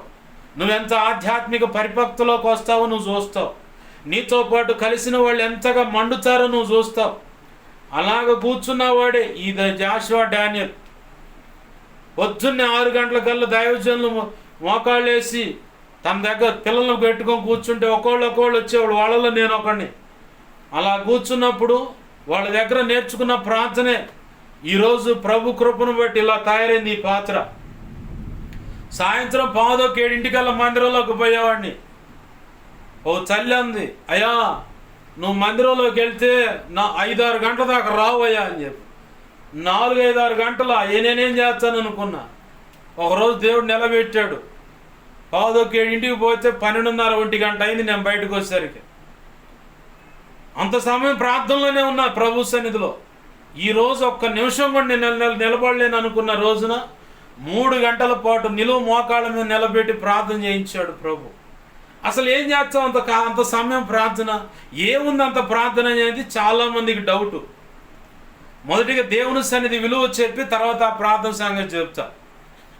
దేవుని సన్నిధిలోకి నువ్వు వెళ్ళినప్పుడు అప్పటి వరకు నిన్ను ఒకవేళ దురాత్మలు దాడి చేసి బలహీనపరుస్తుంటే ఆ సన్నిధిలోకి వెళ్ళేటప్పుడు, ఎందుకంటే అది ప్రతిష్ఠింపబడి ఉంటుంది, బలమైన దేవుని సన్నిధి ప్రభావం చేత నింపబడి ఉంటుంది. కాబట్టి చీకటి అంధకార శక్తులు చేతబడి ఇంచేది ఏవైనా సరే, ఒక దుష్టుడు వాడి దూతలు తప్ప ఏవైనా సరే నిన్ను బలహీనపరిచి వెరిపిస్తున్నట్టే ఆ మందిరంలోకి వెళ్ళేటప్పుడు ఆ గేట్ కాడికి రాంగలు అయిపోతాయి. అలా నిన్ను అక్కడికి మందిరం కాడికి రానియకుండా నిన్ను ఏదో ఒకటి అడ్డు చూపించి ఆపేస్తూ ఉంటుంది. అది ఇదిలిచ్చుకొని మళ్ళీ పోవాలి. అక్కడికి మందిరంలోకి పోతే ఇంకా ఎంటర్ అవుతుంటేనే కొన్ని దెయ్యాలు నాతో మాట్లాడిన సందర్భాలు ఉన్నాయి. నన్ను అలా బలహీనపరచడానికి ఆ హోసన్న మందిరం కాడికి కానీ ఇంకెక్కడైనా మందిరంలోకి వెళ్తా ఉంటే మందిరం మెట్లు దాకా వచ్చి నువ్వు పోమాక అరే నీకే కదా చెప్పేది పోమాక ఇట్లా మాట్లాడిన కొన్ని ఉన్నాయి. నువ్వు పోతే పో, నా దేవుని సన్నిధి నేను అనుభవించాలని చెప్పాను. లోపలికి పోయి ప్రార్థన చేసుకొని ఇందాక నాతో కొన్ని మాట్లాడి ప్రభు వాటి సంగతి చూసుకొని చెప్పని దేవునికి అప్పచెబుతా, నేను ఫ్రీ అవుతా. అది ఒకటి నీకు లాభం దేవుని సన్నిధికి వెళితే. రెండవది, అపవాది నిన్ను ప్రార్థన చేసుకోనీయకుండా, వాడి దూతలైనా సరే ప్రార్థన చేసుకోనీయకుండా, వాక్యం చదవనీయకుండా, నిన్ను ఎదగనీయకుండా అనేక కారణాలు చూపించి బలహీనపరిచి, నా ఒళ్ళంతా ఇవాళంతా బాగా నొప్పులుగా ఉంది కానీ సహకరించట్లేదు ప్రభు, ఇవాళకి చాలయ్యాక ఇదే యేసునామములో అడుగుతున్నా తండ్రి, ఏమనుకో మాకు ప్రభు, చేయలేకపోతున్నా ప్రార్థన చెప్పని పడుకుంటావు. ఆ పరిస్థితుల్లో కూడా నువ్వు శక్తిని పొందుకొని దేవుని సన్నిధిలోకి వెళ్ళి మోకాళ్ళు వేస్తే ఒక్క 5 నిమిషాలు స్తుతించు చాలు. 5 నిమిషాల లోపు స్తుతి, దేవా నీకు స్తోత్రాలు స్తోత్రాలు, ఆశ్చర్యకరుడా నీకు స్తోత్రాలు, స్తుతి అంట మొదలు పెడతావా, 50వ కీర్తన చివరి వచనం అక్షరాల నీ జీవితంలో అప్పుడు నెరవేరుతుంది. స్తుతి యాగము చేయవాడు నన్ను మహింపరుస్తున్నాడు, తద్వారా దేవుని దగ్గర నుంచి రక్షణ కలుగునట్లుగా మార్గం ఏర్పాటు చేసుకుంటున్నాడు వాడు అని రాసి ఉంది. దేవుని సన్నిధిలోకి వెళ్ళి నువ్వు మోకాళ్ళే స్తుతిస్తున్నప్పుడు నీలోంచి బలహీనత ఎగిరిపోద్ది చూడు. ఆ ఎగిరిపోయేదే దుష్టుడు లేదా వాడి దూతలు నిన్ను బలహీనపరుస్తున్నారన్న సంగతి. అలా నేను చాలాసార్లు బలహీనపడితే దేవుని సన్నిధిలోకి వెళ్ళి ఇలా చెయ్యలేను ప్రార్థన అనుకున్నప్పుడు వెళ్ళి మోకాళ్ళు వేస్తే 3 గంటల పాటు నిలువు మోకాళ్ళ మీద దేవుడు నిలబెట్టి ప్రార్థన చేయించాడు. నేను అదిరిపోయా. నా నమ్మకం ఏంటంటే, చీకటి అంధకార శక్తులైతే దేవుని సన్నిధిలోకి వెళ్ళేటప్పుడే పారిపోతాయి. దుష్టుడు వాడి దూతలైతే మోకాళ్ళు స్తుతించగానే వాడు వెళ్ళిపోతాడు. ఒకవేళ అనారోగ్యం వాస్తవంగా నా దేహంలోనే ఉందనుకో, ఆయన కనుదృష్టి అక్కడ ఉందన్నాడుగా, కూర్చోను ఎట్టో తిప్పలు పడుతా ప్రభు అంటే చాలుగా ఆయన కనుదృష్టి నా మీద పడుతున్నప్పుడు నాకు స్వస్థత కలుగుద్ది కదా. పేతురుని జాలిగా అట్ట చూశాడు యేసయ్య. ఆ జాలిగా చూసిన ఆ చూపు గుండె లోతులకు తగిలిందనమాట. ఒక్కసారిగా హృదయం పగిలిపోయి బయటికి వెళ్ళి పశ్చాత్తాపడి ఏడ్చాడు జాలిగా అలా చూసినందుకే. మరి జాలిగా అలా చూసినందుకు ఆయన పశ్చాత్తాపం పుడితే ఆయన కనుదృష్టి ఏడు ఉంటుందంటే దేని మీద? ప్రార్థన మీద ఉన్నాడు. ప్రార్థన ఎవరు చేస్తారు? మందిరంలో ఉపకరణాలు చేస్తాయా?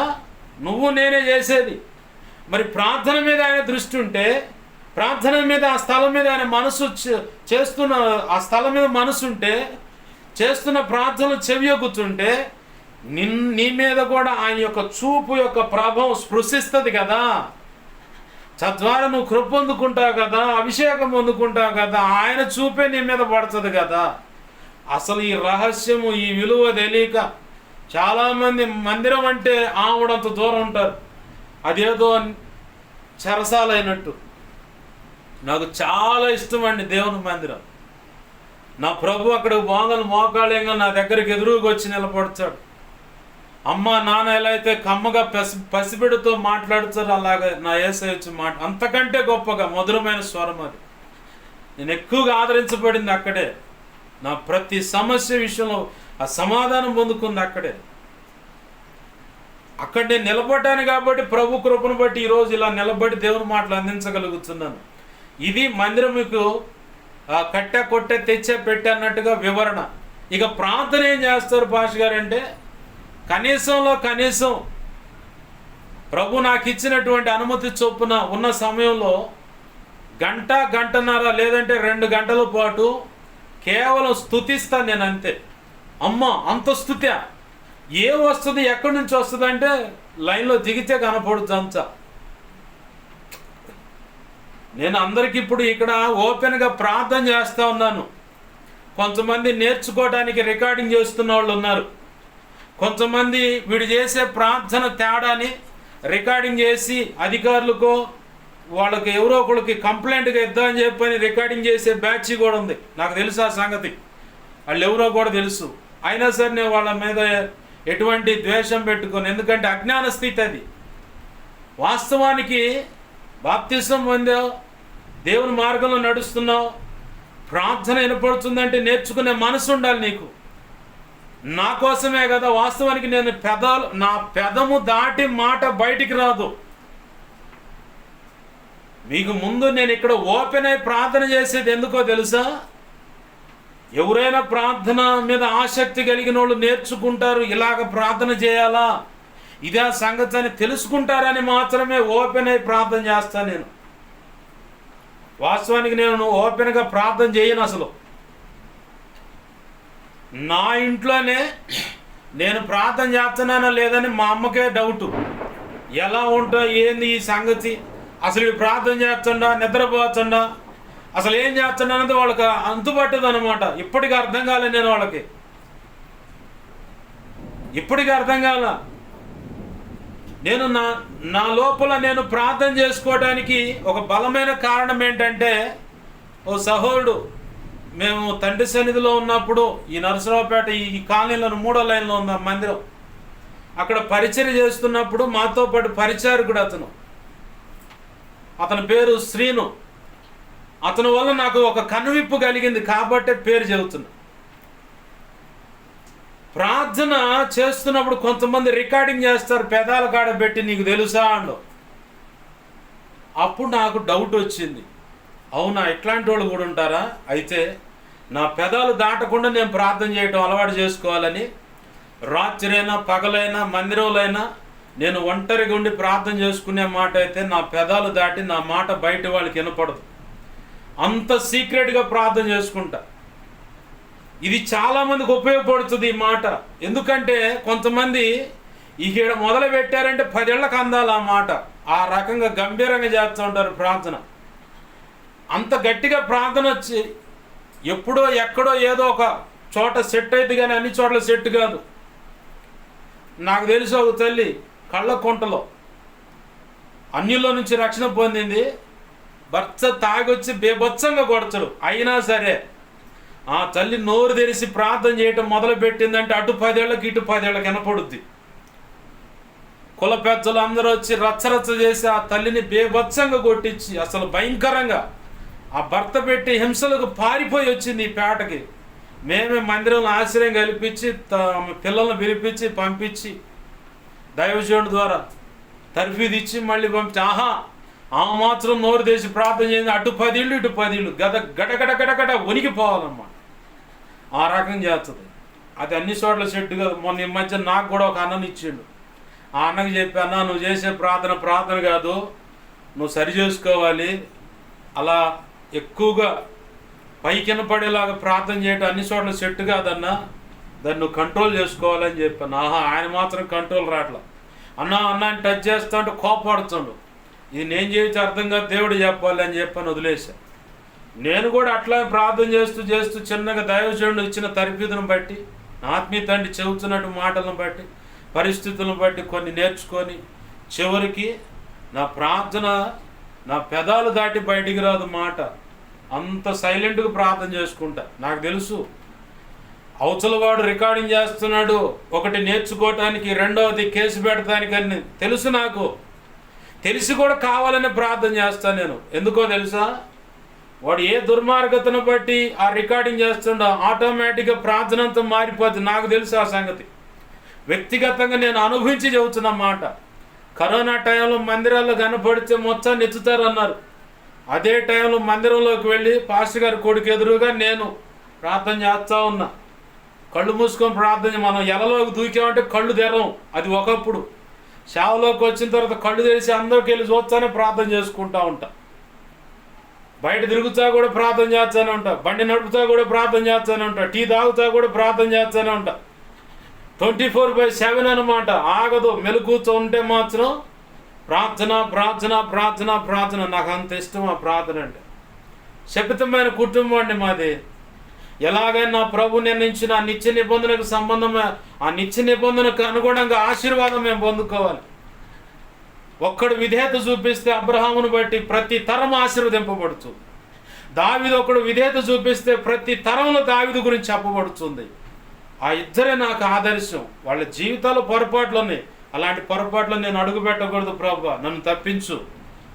అంతకంటే ఆ గొప్ప ఆశీర్వాదం వాళ్ళు పొందారు. అంతకంటే గొప్పగానైనా కొంత తక్కువగానైనా కృప మాత్రం కావాలి అని చెప్పని ప్రార్థన చేసుకుంటా ఉన్నాను. ఎంతసేపు నీచమైన అడిగేయాలంటే ఎంతసేపు అండి, కొద్ది సమయం పట్టదు. కొద్దిగా సమయమే, పెద్ద సమయం కూడా కాదు. దావీదు బెర్షెబాతో పాపం చేయడానికి ఎంత సమయం పట్టింది? తొంగి చూశాడు, నగ్నంగా కనపడింది. ఆమె ఎవరు ఏందని అడిగాడు, పిలిపించాడు, ఆమెతో పాడు పని చేశాడు, తర్వాత గర్భం దాల్చానని చెప్పింది. చివరికి భర్త చంపబడ్డాడు. ఎంత సమయం పట్టింది అది? అక్కడ పాడు పని చేయాలంటే ఎంతో సమయం పట్టదు. కానీ నిజాయితీ, నిర్దోషత్వం అనేది నిరూపించుకోవటం అనేది చాలా కష్టం, చాలా కష్టం, చాలా అంటే చాలా కష్టం. ఇవన్నీ బాగా ప్రభు కృపను బట్టి తెలుసుకొని ఉన్నాను కాబట్టి ఆయన నడిపిస్తుంటే అడుగులు వేస్తూ ఉన్నాను నేను. ప్రార్థన నువ్వు చేసేటప్పుడు కుటుంబ పరంగా అయితే అక్కడ ఒక టైప్లో ప్రార్థన జరిగించాల, సంఘంలో అయితే అక్కడ ఒక రకమైన ప్రార్థన జరుగుతుంది. వ్యక్తిగతంగా లేదా ఇంట్లో ఏకాంతంగా ప్రార్థనలో ఉన్నప్పుడు నోరు తెరిచి నీ మాట బయటికి రాకూడదు. సన్నిధిలో కూర్చున్నట్లే సైలెంట్గా నీ పెదాలు మాత్రమే కదాల, ఆ శబ్దం బయటికి రాకూడదు. ఆ పెదాల లోపల జరుగుతున్న ప్రార్థన దేవుడు మాత్రం వినాలి. ఆమేన్, హల్లెలూయా. అదే నాకు రహస్యం. చాన్నాళ్ళ నుంచి ఈ సబ్జెక్ట్ చెప్పాలని ఆశ కలిగి ఉన్నా, కానీ ప్రభు ఈరోజు అవకాశం ఇచ్చాడు. నువ్వు ప్రార్థన చేసేటప్పుడు కుటుంబంలో ఉన్నప్పుడు కట్టా కొట్టా తెచ్చా పెట్టానట్టే ఉండాలి ప్రార్థన. అది తెలియక ప్రారంభంలో గంటలు చేసేవాడు నేను. మా అమ్మ అయితే చెదరించుకుంది, వాడు గంటలు ప్రార్థన చేస్తాడని. ఆ మధ్యకాలంలో ఒక అక్క కుటుంబం తేడా పడితే సంఘం కానీ స్నేహితులు కానీ అత్త తరపు తల్లి తరపు ఎవరూ రాలా. మా ఇంట్లోనే 50 రోజులు ఉన్నారు, మేమే అన్ని విషయాలు చూసుకున్నాం. ఆ సమయంలో కుటుంబ ప్రార్థన చేస్తానని కూర్చుంటే మా అమ్మ చేదరించింది. గంటలు చేస్తాడు వాడు, ఎవడు చేస్తాడు ప్రార్థన అని. నేను సైలెంట్గా ప్రార్థన చేసి అమ్మ నువ్వే చేయన్న, గంటంబావ చేసింది ప్రార్థన. నేను గంటలు చేస్తానని కుటుంబ ప్రార్థన ఆమె గంటంబావ చేసింది. ప్రార్థన చేసి ప్రభువా నీకు అప్పచెబుతున్నాను వదిలేశారు. అందరూ సైలెంట్ కూర్చొని ఏ సునాలు అడుగుతున్నా ఆమె అనగానే పక్కమని నవ్వుతూ ఉన్నారు అందరూ. ఏనమ్మా అన్న గంటలు చేస్తున్న ప్రార్థన అని నువ్వే గంటంబావ చేసి ప్రార్థన అని చెప్పి. ఎందుకు ఈ మాటలు చెబుతున్నా అంటే కుటుంబంలో కట్టా కొట్టే తెచ్చిపెట్టి ఒక గంటలో తెగిపోవాలి. ప్రార్థన అయినా నలుగురుంటే 4 అధ్యాయాలు చదువుకోవటం, ఇద్దరే ఉంటే 2 అధ్యాయాలు చదువుకొని, భార్యాభర్తలో పిల్లలుంటే అందరి మీద ఒక గంటలో తేల్చేయాలి ఆ కుటుంబ ప్రార్థన. ఉదయమైనా సాయంత్రమైనా అది అలవాటు అయితే చాలా ఆశీర్వాదం. సంఘంలో అయితే 5 నిమిషాల్లోనే నీకు ఇచ్చిన అంశం దేవుడు నీకు కొన్ని గుర్తు చేస్తాడు పక్కనున్నప్పుడు. అయినా సరే ఇచ్చిన అంశాల వారిగా ప్రార్థన చేయడం కూడా నేర్చుకోవాలి. ఈ దేవుని సన్నిధిలో జరిగే విషయాలు అన్నమాట, అంశాల వారిగా ప్రార్థన. అది తెలియక నేను ఆన్లైన్లో నాకు ఇచ్చారు, ఎవర్రా మౌత్ తీసుకుందన్న అడిగారు పక్కన విశ్వాసులు. రొంపిచర్ల సంఘంలో దానియేలు ప్రార్థన చేస్తున్నాడు అంటే తెల్లారుద్ర కూటం కూడా అయిపోద్ది. వాస్తవం. ఎందుకంటే సంఘంలో ఇచ్చిన అంశాన్ని ఎంతవరకు ప్రార్థన చేయాలో ప్రారంభంలో నాకు తెలియదు. వదిలిపెడితే ఇక ఏం లేదు. యేసన్న గారు అంటాడు బెల్లు బ్రేకు ఏముండదు, ఈ దరి నుంచి ఆ దరికి వెళ్ళిపోవటమేనని. ఆ టైపులో గంటంబావు ప్రార్థన చేసి కానీ ఇచ్చేవాడిని మైకు. సంఘంలో ఒక అంశం ఇస్తే అట్ట అదిరిపోయేవాళ్ళు అనమాట. తర్వాత కాలక్రమంలో నన్ను నేను కంట్రోల్ చేసుకోవటం, ఇచ్చిన అంశంకి అనుగుణంగా ప్రార్థన చేయటం, ఇక పక్క వాళ్ళకు కూడా ఇలా ప్రార్థన చేయాలని తరిఫీది ఇవ్వటం మొదలుపెట్టాడు ప్రభు. దేవునికి మహిమ కలుగునుగా. హల్లెలూయా. ఏకాంతంగా ఉన్నావా నీ ఇష్టం. యేసన్న గారు చెప్పినట్టు బెల్లు లేదు, బ్రేకు లేదు. ఎంతవరకు దేవుడు నీ ద్వారా చేయించాలో ప్రార్థన అనుకుంటున్నాడు అంతవరకు ప్రార్థన చేయటం. ఏ సునామలు అడుగుతున్నావు తండ్రి ఆమెను అంటే. దేవునికి మహిమ కలుగును గాక. హల్లెలూయా. ప్రభునందు ప్రియమైన దేవుని బిడ్డలారా బాగా గమనించండి. దేవుని సన్నిధి పరిశుద్ధమైనది. ఆ పరిశుద్ధమైన సన్నిధిలో చేయబడుతున్న ప్రార్థనల మీద దేవుని యొక్క కనుదృష్టి ఉంటుంది, ఆయన మనస్సు ఉంటుంది ఆ స్థలం మీద. మనం చాలా శ్రద్ధ వినయ భయభక్తులు కలిగి పరిశుద్ధంగా ఆయన సన్నిధిలో ఉంటే మనం ఆశీర్వదింపబడతాం. అలా కాకుండా పిచ్చి పిచ్చి వేసాలు వేసామనుకో, అక్కడే లవర్లు అది ఇది అని చెప్పని అనుకున్నాం అనుకో, ఇంకేం లేదు. మందిరంలోకి వెళ్ళిన తర్వాత నీ చిన్నప్పుడు స్నేహితుడు కావచ్చు, చిన్ననాటి స్నేహితురాలు కావచ్చు. మీ మధ్య 3 అడుగులు ఎడ ఉండాలా, 3 నిమిషాల సంభాషణ ఉండాలా, 3వ వ్యక్తి ఉండాలని చెప్పని 3:3:3 అని చెప్పని ఒక ఫార్ములా పెట్టారు. 3 నిమిషాలే మాట్లాడాలి, 3వ వ్యక్తి ఉండాలి, 3 అడుగులు ఎడ ఉండాలి. ఇంతే, ఇంకా అంతకు మించే అతి ఉండకూడదు. అతి ఉందంటే ఇక తేడా పడతావు, నీ మీద కంపెనీ ముద్రలు పడతాయి. అలా చాలా పడ్డాయి నా జీవితంలో. చాలా పడ్డాయి అలాంటి, మందిరంలోనే అలాంటి కంపెనీ ముద్రలు పడ్డాయి. అందరూ స్వేచ్ఛగా స్వతంత్రంగా వచ్చి మాట్లాడుతూ ఉంటారు, వాళ్ళ సలహాలు ఇస్తూ ఉంటారు. మనకు తెలియదుగా అజ్ఞాన స్థితి. అట్లా కంపెనీ ముద్రలు పడ్డాయి.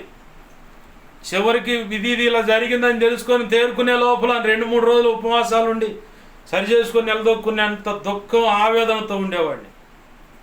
ప్రభు కృపను బట్టి ఆ తర్వాత నన్ను నేను జాగ్రత్త చేసుకోవటం, ఎవరు ఎంత స్వతంత్రంగా మాట్లాడినా నా హద్దులు నాకుంటాయి.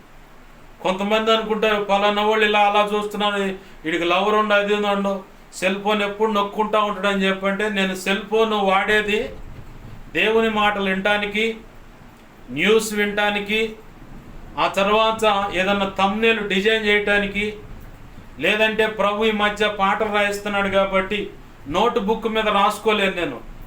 అప్పటికప్పుడే కూర్చొని ఆ సెల్ ఫోన్లో పిక్సెల్ యాప్ అని ఒకటి ఉంది యాప్, దాంట్లో ఇక వెళ్ళిపోయి ఒక థంబ్నెయిల్ పెట్టుకొని దాని మీద టక దేవుడిచ్చిన ఆలోచనలు చొప్పున పాట రాస్తూ ఉంటా. ఎంత గలిబిలోనో నేను ఆ చుట్టూరు ఆ సెల్ ఫోన్ అందుకే ఉపయోగపడతాను నేను.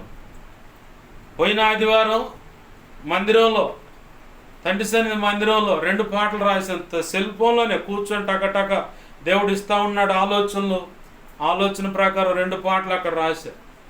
ఈరోజు ఆ టీ స్టాల్ కాడ కూర్చొని టీ తాగి ఆ పక్కన కళ్యాణ మండపం కాడ కూర్చొని ఆ సెల్ ఫోన్ నొక్కుంటా కూర్చున్నా. పాట ఒకటి క్రిస్మస్ సాంగ్ ఒకటి అక్కడ రాశా. ఇవాళ మళ్ళీ టౌన్ చర్చిలో పోయి కూర్చున్నా. అక్కడ కూర్చున్నప్పుడు ఒక పాట రాయించాడు. ఆ చర్చిలో కూర్చొని రాస్తానే ఉన్నా, టక సెల్ ఫోన్ నొక్కుంటాను. అందరేమో సెల్ ఫోన్ చూస్తున్నాడు, వీడికి ఎవరికో ఎస్ఎంఎస్లు చేస్తున్నాడు, వీడికి ఎవరో లవర్ ఉన్నారని చెప్పాను. నాకు ఏ లవర్ లేరు. పడాల్సిన దరువులన్నీ పడ్డాయి, అవ్వాల్సిన గాయాలు అయ్యాయి. ఈ రోజులు అసలు నమ్మటానికి లేదు. ఈ రోజులు ఎలా ఉన్నాయి గతంలో కూడా చెప్పా. పెళ్ళయింది 3 రాత్రుల్లో అని చెప్పని వెళ్ళేలో 3వ రాత్రికి వాడిని చంపుతున్నారు. లవర్ ప్రియుడు మోజులో పడి. ఒక 2-3 పిల్లలు గలంగానే వాడి ఆస్తంతా పేరు మీద, పిల్లల పేరు మీద రాపించుకొని వాడిని చంపేయటం, ప్రియుడితో జంప్ అవటం. ఇప్పుడు అంతా ఎవరు ఇప్పుడు ప్రజెంట్ ఈ 3 సంవత్సరాల ట్రెండ్ అదే ఉంది. ఇప్పుడు గత 2 సంవత్సరాలు, ఇంచుమించు సంవత్సరాల నుంచి ఇది జరుగుతుంది. ఇప్పుడు అది ఫాలో అవుతున్నారు అందరూ. కరోనా ముందుకు ఒక ట్రెండ్ చూసా, ప్రియుడి మోజులో పిల్లలను చిత్రహింసలు పెడతాం. కరోనా టైంలో భర్తను చిత్రహింసలు పెడతాం చూసా. ప్రియుడి మోజులో భర్తను చంపేయటం. ఇప్పుడున్న ఈ 2 సంవత్సరాల్లో కనపడింది ఏంటంటే, ప్రియుడి మోజులో వాడి భర్తను ముక్కలుగా నరికి పార్సిల్ చేసి వాళ్ళ ఇంటికే పంపించటం. ఎవరిని నమ్మటానికి లేదు. ఇది ఒకవేళ ఈ ఆడపిల్ల గ్యారంటీగా ఈ వ్యక్తితో సంసారం చేస్తుందని కూడా గ్యారంటీ లేదు. అలాంటి భయంకరమైన కలుషితమైన వాతావరణం కలిగినటువంటి పరిస్థితుల్లో ఆడపిల్లలు ఉన్నారు, మగపిల్లలు ఉన్నారు. అవ్వాల్సిన గాయాలన్నీ అయ్యాయి నాకు. ఆ బుద్ధిహీనమైన పనులు నేను పెట్టుకోదలుచుకోవాలి. నాకు ఎవరు ఫోన్ చేయరు. చిన్నావా అని అడిగేవాడు కూడా లేడు ఫోన్ చేసి. ఇది వాస్తవం. తిన్నవయ్యా అని చెప్పని అడిగేవాడు కూడా లేరు ఫోన్ చేసి. ఎవరైనా ఫోన్ చేస్తే విశ్వాసులు ఫోన్ చేస్తారు, వాళ్ళకి సలహాలు ఇస్తా, ప్రార్థన చేస్తా. లేదంటే ఇంకెవరైనా నేను ప్రోత్సహించే వ్యక్తులు ఫోన్ చేస్తే, సేవకులైనా ఫోన్ చేస్తే వాళ్ళతో మాట్లాడతా. ఫోన్ ఎక్కువ మాట్లాడితే నాకు చిరాకు, కోపం కూడా. ఒకే వ్యక్తి పదే ఫోన్ చేసినా కానీ కోపడతాం. మా అమ్మ మీద కోపడతాం, ఎందుకు అన్నిసార్లు ఫోన్ చేస్తాను. ఒకసారి అట్టం, ఇక మాట్లాడతాం, కథం. ఇక మళ్ళీ అమ్మని ఫోన్ చేస్తే 2వ-3వ కాలు మళ్ళీ చేశారంటే కోపడతాను నేను. నాకు ఫోన్ వాడుతాను అంత చిరాకు. కానీ దేవుని పని విషయంలో వాడుతాను దాన్ని. నాకు ఏ లవరు లేడు. ఏంది, ఏ ఆడపిల్ల నాకు లవర్గా లేదు, పెళ్ళాంగా అని చెప్పని కూడా లేదు. మొత్తం అన్నీ దేవుని కృపను బట్టి ఏమీ లేకుండా ప్రశాంతంగా ఆయన సన్నిధిలో గడపడానికి కృపనిచ్చాడు. కొంతమంది మందిరం కాడ ఇలాంటి కంపెనీ ముద్రలు పడ్డాయి నాకు ఆ మధ్యకాలంలో. నేను చిన్నప్పుడు కాదు, క్షమించండి, నేను ఈ కాలనీలోకి వచ్చినప్పుడు ఒక 5 సంవత్సరాలు ఉంటాయి ఆడపిల్లకి. మామ అనుకుంటూ వచ్చేవాడు. వాళ్ళ 2 చేతుల కింద అట్ట చంకల్లో గుండా చేతులు తీసుకొని గిర్రా తిప్పేవాడు. వాళ్ళ తమ్ముడు వచ్చి మామ నన్ను కూడా తిప్పాను. అట్ట తిప్పిన పిల్లలు మందిరంలో కనపడి మమ్మ కేసా హే అచ్చా హే అని చెప్పని ఇలా మాట్లాడుతుంటే, చిన్నప్పుడు ఉన్నటువంటి నాకు తెలుసు, నేను మేనమామ అనే ఒక ఆడపిల్ల మామ అన్నప్పుడు నాకు నా కన్నబిడ్డతో సమానంగా చూస్తాను, వేరే ఉద్దేశాలు ఉండవు. మామ అన్నప్పుడు ఇక చక్కగా ఆ బిడ్డను దగ్గరగా అట్లా వెళ్ళి, ఎందుకంటే ఈడికి వచ్చినప్పుడు ఎలా ఉండాలో కూడా ప్రభు ఆడపిల్లల విషయంలో ఎంత దూరం ఉండాలో, ఎంత సభ్యత కలిగి ఉండాలో కూడా నేర్పాడు. ప్రభు నేర్పిన విద్య ఇది. కాబట్టి నా హద్దులు నాకు ఉంటాయి. అట్లా పిల్లలతో మాట్లాడినప్పుడు కూడా కొంతమంది దైవజనులు లేదంటే దైవజనురాలు ఇట్లా అనుమానించిన సందర్భాలు. ఎవరైనా ఒకవేళ కొంతమంది ఆడపిల్లలను చూసినప్పుడు వాళ్ళ విషయంలో దేవుడు చెప్తాడు, పలానా వ్యక్తి ఇలా నీ విషయంలో మనసు కలిగి ఉన్నారని చెప్తాడు దేవుడు. ఆయన గ్రహింపు ఉన్నాయి. ఆ కారణాన్ని బట్టి ఎవరైనా చూసి ఏంది ఇతను ఆమెతో ఆ పిల్లతో ఇలా అలా అని చెప్పని అనుమానితే కదా, ఇదంతా దేవుడికి ఎరిక. నా మనసులో ఏ విషయం లేదు, ఏ ఉద్దేశాలు ఉండవు, ఏ లవరు లేదు. ప్రభు కృపను బట్టి యేసయ్యకి నేను ప్రియమైన దానిగా బ్రతకాలని, అంటే నా సృష్టికర్త నాకు భర్త ఉన్నాడు కాబట్టి ఆయన మెప్పిస్తే చాలు, ఆయన సంతోషపరిస్తే చాలు, ఈ బ్రతుకు ధన్యమైపోయినట్టే. ఎందుకు ఈ మాటలు పరిచయం చేస్తున్నాడు ప్రభు, గుర్తు చేసి నా ద్వారా ఎందుకు చెప్పిస్తున్నాడంటే, సన్నిధిలో కొంత తొందరగా చనువుగా వాళ్ళతో వ్యవహరిస్తూ ఉంటే ముద్రలు పడతాయి. జాగ్రత్తగా ఉండాలి. ఆ ముద్రలు జరుపుకోవాలంటే చాలా టైం పట్టుద్ది. కాబట్టి అనుభవంతో చెబుతున్న మాట ఇది. జాగ్రత్తగా ఉండి ప్రభు సన్నిధి విలువ కలిగి, ఆయన సన్నిధిలో ఆయన కనుదృష్టి ఉంటుంది కాబట్టి, ఆ ప్రార్థనలు ఆలకిస్తాడు కాబట్టి, ప్రార్థనలు ఆలకించాలంటే దేవుని సన్నిధికి ఎన్నటికి పరిశుద్ధతే అనుకూలం. నువ్వు లోకంలో విగ్రహారాధన చేసి అవి చేసి ఈ చేసి నాన్న రచ్చ చేసి ఆపదానంగానే ప్రభువా అని చెప్పని యాక్టింగ్ చేస్తే ప్రభు అంటాడు, భలే యాక్టింగ్ చేస్తున్నావు నువ్వు అంటాడు. పొరపాటును కూడా నీకు సహాయం చేయడు, ఇంకా నువ్వు శిక్షించబడతావు. అవును, శిక్షించబడతావు. ఆయన సన్నిధి నీకు పూర్తిగా వ్యతిరేకమైపోద్ది, నీ కుటుంబానికైనా నీకైనా. జాగరూకులమై దేవుని పాదాలు పట్టుకొని, దేవుని సన్నిధి అంటే శ్రద్ధ వినయ భయభక్తులు కలిగి పరిశుద్ధతతో ఆయన సన్నిధిలో అడుగుపెట్టి ఆయన సన్నిధిలో మోకరించి ప్రార్థన చేద్దాం, స్తుతిద్దాం, ఆరాధిద్దాం, ప్రభును మహింపరుద్దాం. ఆయన కృప పొందుకొని ధన్యులమవుదాం. ప్రభు మనందరికీ సహాయం చేయనుగాక. ఆమేన్. రండి ప్రార్థన చేసుకుందాం. ప్రేమగల మా కన్న తండ్రి యేసయ్యా, నీకు వందనాలు, కృతజ్ఞతాస్తుతులు మా ప్రభు. చెప్పబడిన ప్రతి వర్తమానాన్ని బట్టి నీకు వందనాలు, కృతజ్ఞతాస్తుతులు. అయ్యా, నీ మాటలు మా హృదయాల్లో పదిలపరచండి. అనేక పర్యాలు నెమరవేయటానికి నీ కృప ద్వారా శ్రేష్టమైన సంగతులను దేవా నేర్చుకొని సరైన రీతిగా భక్తి సాధన చేస్తూ నీ సన్నిధిలో అణుకోగలిగి వినయ భయభక్తులు కలిగి అయ్యా నడుచుకోవటానికి కృపను దయచేయండి. నీ సన్నిధి ఎంత విలువైనదో, నీ సన్నిధినికి దేవా ఇదిగో మా పితరులు దూరమైన దాన్ని బట్టి ఎంత నష్టం జరిగిందో, నీ ప్రజలకు ఎదురొస్తే ఎలాంటి పరిస్థితులు ఉంటాయో కూడా కొన్ని విషయాలు ఏకరువు పెట్టావు మా ఎదుట. వాటిని దేవా వరుసగా పేర్చి మాకు తెలియపరుస్తూ ఉన్నావు. అయ్యా, నీకు వందనాలు, కృతజ్ఞతాస్తుతులు ప్రభు. ఈ మాటలు మా హృదయాల్లో పదిలపరచండి, నీ రక్తము చేత భద్రపరచండి. అనేక పర్యాలు నెమరవేయటానికి, ధ్యానించడానికి, ఇంకనూ అనేక సంగతులు తెలుసుకొని నీ నామాన్ని గణపరచుకోవటానికి కూడా కృపను దయచేయండి. మాకు బోధించండి దేవా. మీ వాక్యాన్ని హెచ్చించుకుంటున్నాం, నీ నామాన్ని గణపరచుకుంటున్నాం. 2 తిమోతి 1:12 ప్రకారం నన్ను మమ్మల్ని చేతులకు అప్పచెప్పుకుంటున్నాం. నీ కృపచేత మమ్మల్ని నడిపించండి. మా కోసం ప్రార్థించండి అయ్యా. ఆయా రీతులుగా అడిగిన ప్రతి ఒక్కరి అవసరత అక్కరత నీ కృపచేత తీర్చబడును గాక. నా కోసం దేవా ఇదిగో మా కోసం మా సంగతి తెలిసి దైవజనుడికి తెలియపరిచి మా కోసం ప్రార్థన చేయించమని అడుగుతున్న బిడ్డలు, మా సంగతి దైవజనుడి ద్వారా తెలియపరచమని అడుగుతున్న బిడ్డలు ఎవరైనా ఉన్న వారి అవసరత అక్కరత నీ కృపచేత తీర్చబడును గాక. విన్న వాక్యాన్ని బట్టి కానీ నా కోసం, పరిచయం కోసం, మా కోసం అన్ని విధాల కొంతమంది ప్రార్థన చేస్తూ ఉన్నారు. 41 రోజు 21 రోజున ఉపవాసాలు ఉండి మరి ప్రార్థన చేస్తున్నారు. దీర్ఘకాలం ఉపవాసాల నుండి కూడా ప్రార్థన చేస్తున్న బిడ్డలు ఉన్నారు. కన్నీరు విడిచి ప్రార్థన ఆయా రీతిలో ప్రార్థన చేస్తున్న బిడ్డలు ఉన్నారు. అందరినీ దీవించండి. కుటుంబ ప్రార్థనలు చేస్తున్న వాళ్ళు ఉన్నారు. ఈ అల్పుణ్ణి పరిచయం జ్ఞాపకం చేసుకుంటున్న వాళ్ళు ఉన్నారు. అయ్యా వారందరినీ కూడా దీవించండి. అయ్యా ఆధ్యాత్మిక, భౌతిక, ఆర్థిక, ఆరోగ్యపరంగా అన్ని విధాల కొలత లేకుండా ఆశీర్వదించి నీ సేవలో బలంగా అభిషేకించి బలముగా వాడుకోండి. నీ ఆత్మకార్యంలో జరిగించు. అయ్యా నాకు, మాకు, మా మీద ఇంకెవరికైనా కళల్లో, నిద్రలో, దర్శనం, స్వప్నాలు చూపించబడు సమస్త చీకటి శోధనటి ప్రభావం నీ సంధిలో పెడుతున్నావు.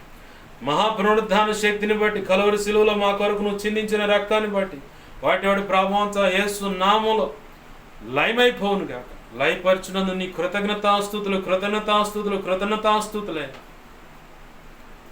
నాకు, మాకు, మా మీద ఇంకెవరికైనా కళలో, నిద్రలో, దర్శనం, స్వప్నాలు చూపించబడు సమస్త మంచి కళ, మంచి దర్శనం, మంచి స్వప్న, నిద్రలో చూసి సమస్త మంచి యేసు నామములో నీ మహాపునరుద్ధాన శక్తిని బట్టి, కలువరి శిలువలో మా కొరకు చిందించిన రక్తాన్ని బట్టి అయ్యా ఇదిగో తండ్రి, నీ సంతోషం పరిపూర్ణముడు త్వరపెట్టేవి జరుగునుగాక, నెరవేర్చబడునుగాక. త్వరపెట్టేవి జరిగేలా చేసి నెరవేర్చినందుకు కృతజ్ఞతాస్తుతులు, కృతజ్ఞతాస్తుతులు, కృతజ్ఞతాస్తుతులు. కనికరించి నీ కృపాకార్యములు జరిగించి నువ్వు చోటు నడిపించి నువ్వు మాత్రం మహిమ పొందమని యేసయ్య నామములోనే ప్రార్థించి సమస్తం పొందుకొని నీ బిడ్డలను దీవించి ఆశీర్వదించి చేతులుగా మహిమపరుచుకుంటున్నాం మార్చండి. ఆమేన్. ఇప్పుడు మన తండ్రి అయిన దేవుని ప్రేమయు, ఆయన ప్రియకుమారుడైన యేసుక్రీస్తు వారి కృపయు, పరిశుద్ధాత్మ దేవుని అన్యోన్య సహాయ సహవాసము సమకూడిన ప్రార్థనలు ఏకీపిస్తున్నా, ఇక ముందు ఏకీపించబోతున్నా. అలాగే సార్వత్రిక సంఘంలో ఉన్న సకల పరిశుద్ధులకును ప్రభు చిత్తంలో ఇచ్చినటువంటి పరిచర్య ద్వారా ప్రారంభించబడిన సంఘాలు, ప్రారంభించబోతున్న సంఘాలకు, సహకారులకు, సాదాసులకు, సంఘ బిడలకు, అలాగే సోషల్ మీడియా ద్వారా వాక్యాలు విని బలపడి వెంబడిస్తున్న వారికి, దేవుడు చెప్పిన దాన్ని బట్టి వెంబడిస్తున్న దైవజనులు, వారి సంఘాల, కుటుంబ సమస్తమునకు నిత్యత్వము చేరు పర్యాంత వరకు సదాకాలము చూడవి నడిపించునుగాక. మరి కలిగిన స్థిరాస్తులు, పసిబిళ్ళం, పెద్దల వరకు అందరికీ కూడా తోడే ఉండి ప్రభు నడిపించునుగాక. ఆమేన్. అలాగూ జరిగించిన యేసయ్యకు కృతజ్ఞత, స్తుతి, ఘనత, మహిమ, ప్రభావాలు చెల్లునుగాక. ఆమేన్. యేసు రక్తమునకేచే, ప్రవేశు రక్తమునకేచే, ప్రవేశు నామము సంపూర్ణమైన విజయం కలుగునుగాక. ఆమేన్. అపవాది, వాడి దూతలు, చీకటి, అంధకార శక్తులు, క్రియలు, అవి ఎంత భయంకరమైన మాంత్రిక ప్రయోగాలు, విగ్రహాలు ఎదుట, కుల సంబంధ విగ్రహాలు, దేవుళ్ళు, దేవతలు ఎదుట చేయబడి అయ్యా అవి ఏమైనా సరే అవి ఎంత ప్రమాదకరం, వాటన్నిటికి కూడా అనంతనాశనం, సర్వనాశనం, నిత్యనాశనం కలిగిందిగా. యుద్ధం యెహోవాది. వాటిని ఆశ్రయించిన వాళ్ళకి దేవా నీ దగ్గర నుంచి సంతోషం, పరిపూర్ణమైన తీర్పు వచ్చునుగాక, శిక్ష వచ్చునుగాక, ఈ నామం ఘనపరచబడునుగాక. ఆమేన్. యేసు రక్తమునకే జయము, జయము, జయం. ఆమేన్. హల్లెలూయా, హల్లెలూయా, హల్లెలూయా. అందరికి వందనాలు. ప్రభు యొక్క మహోచిత కృప మనందరికీ తోడేండి నడిపించునుగాక. ఆమేన్.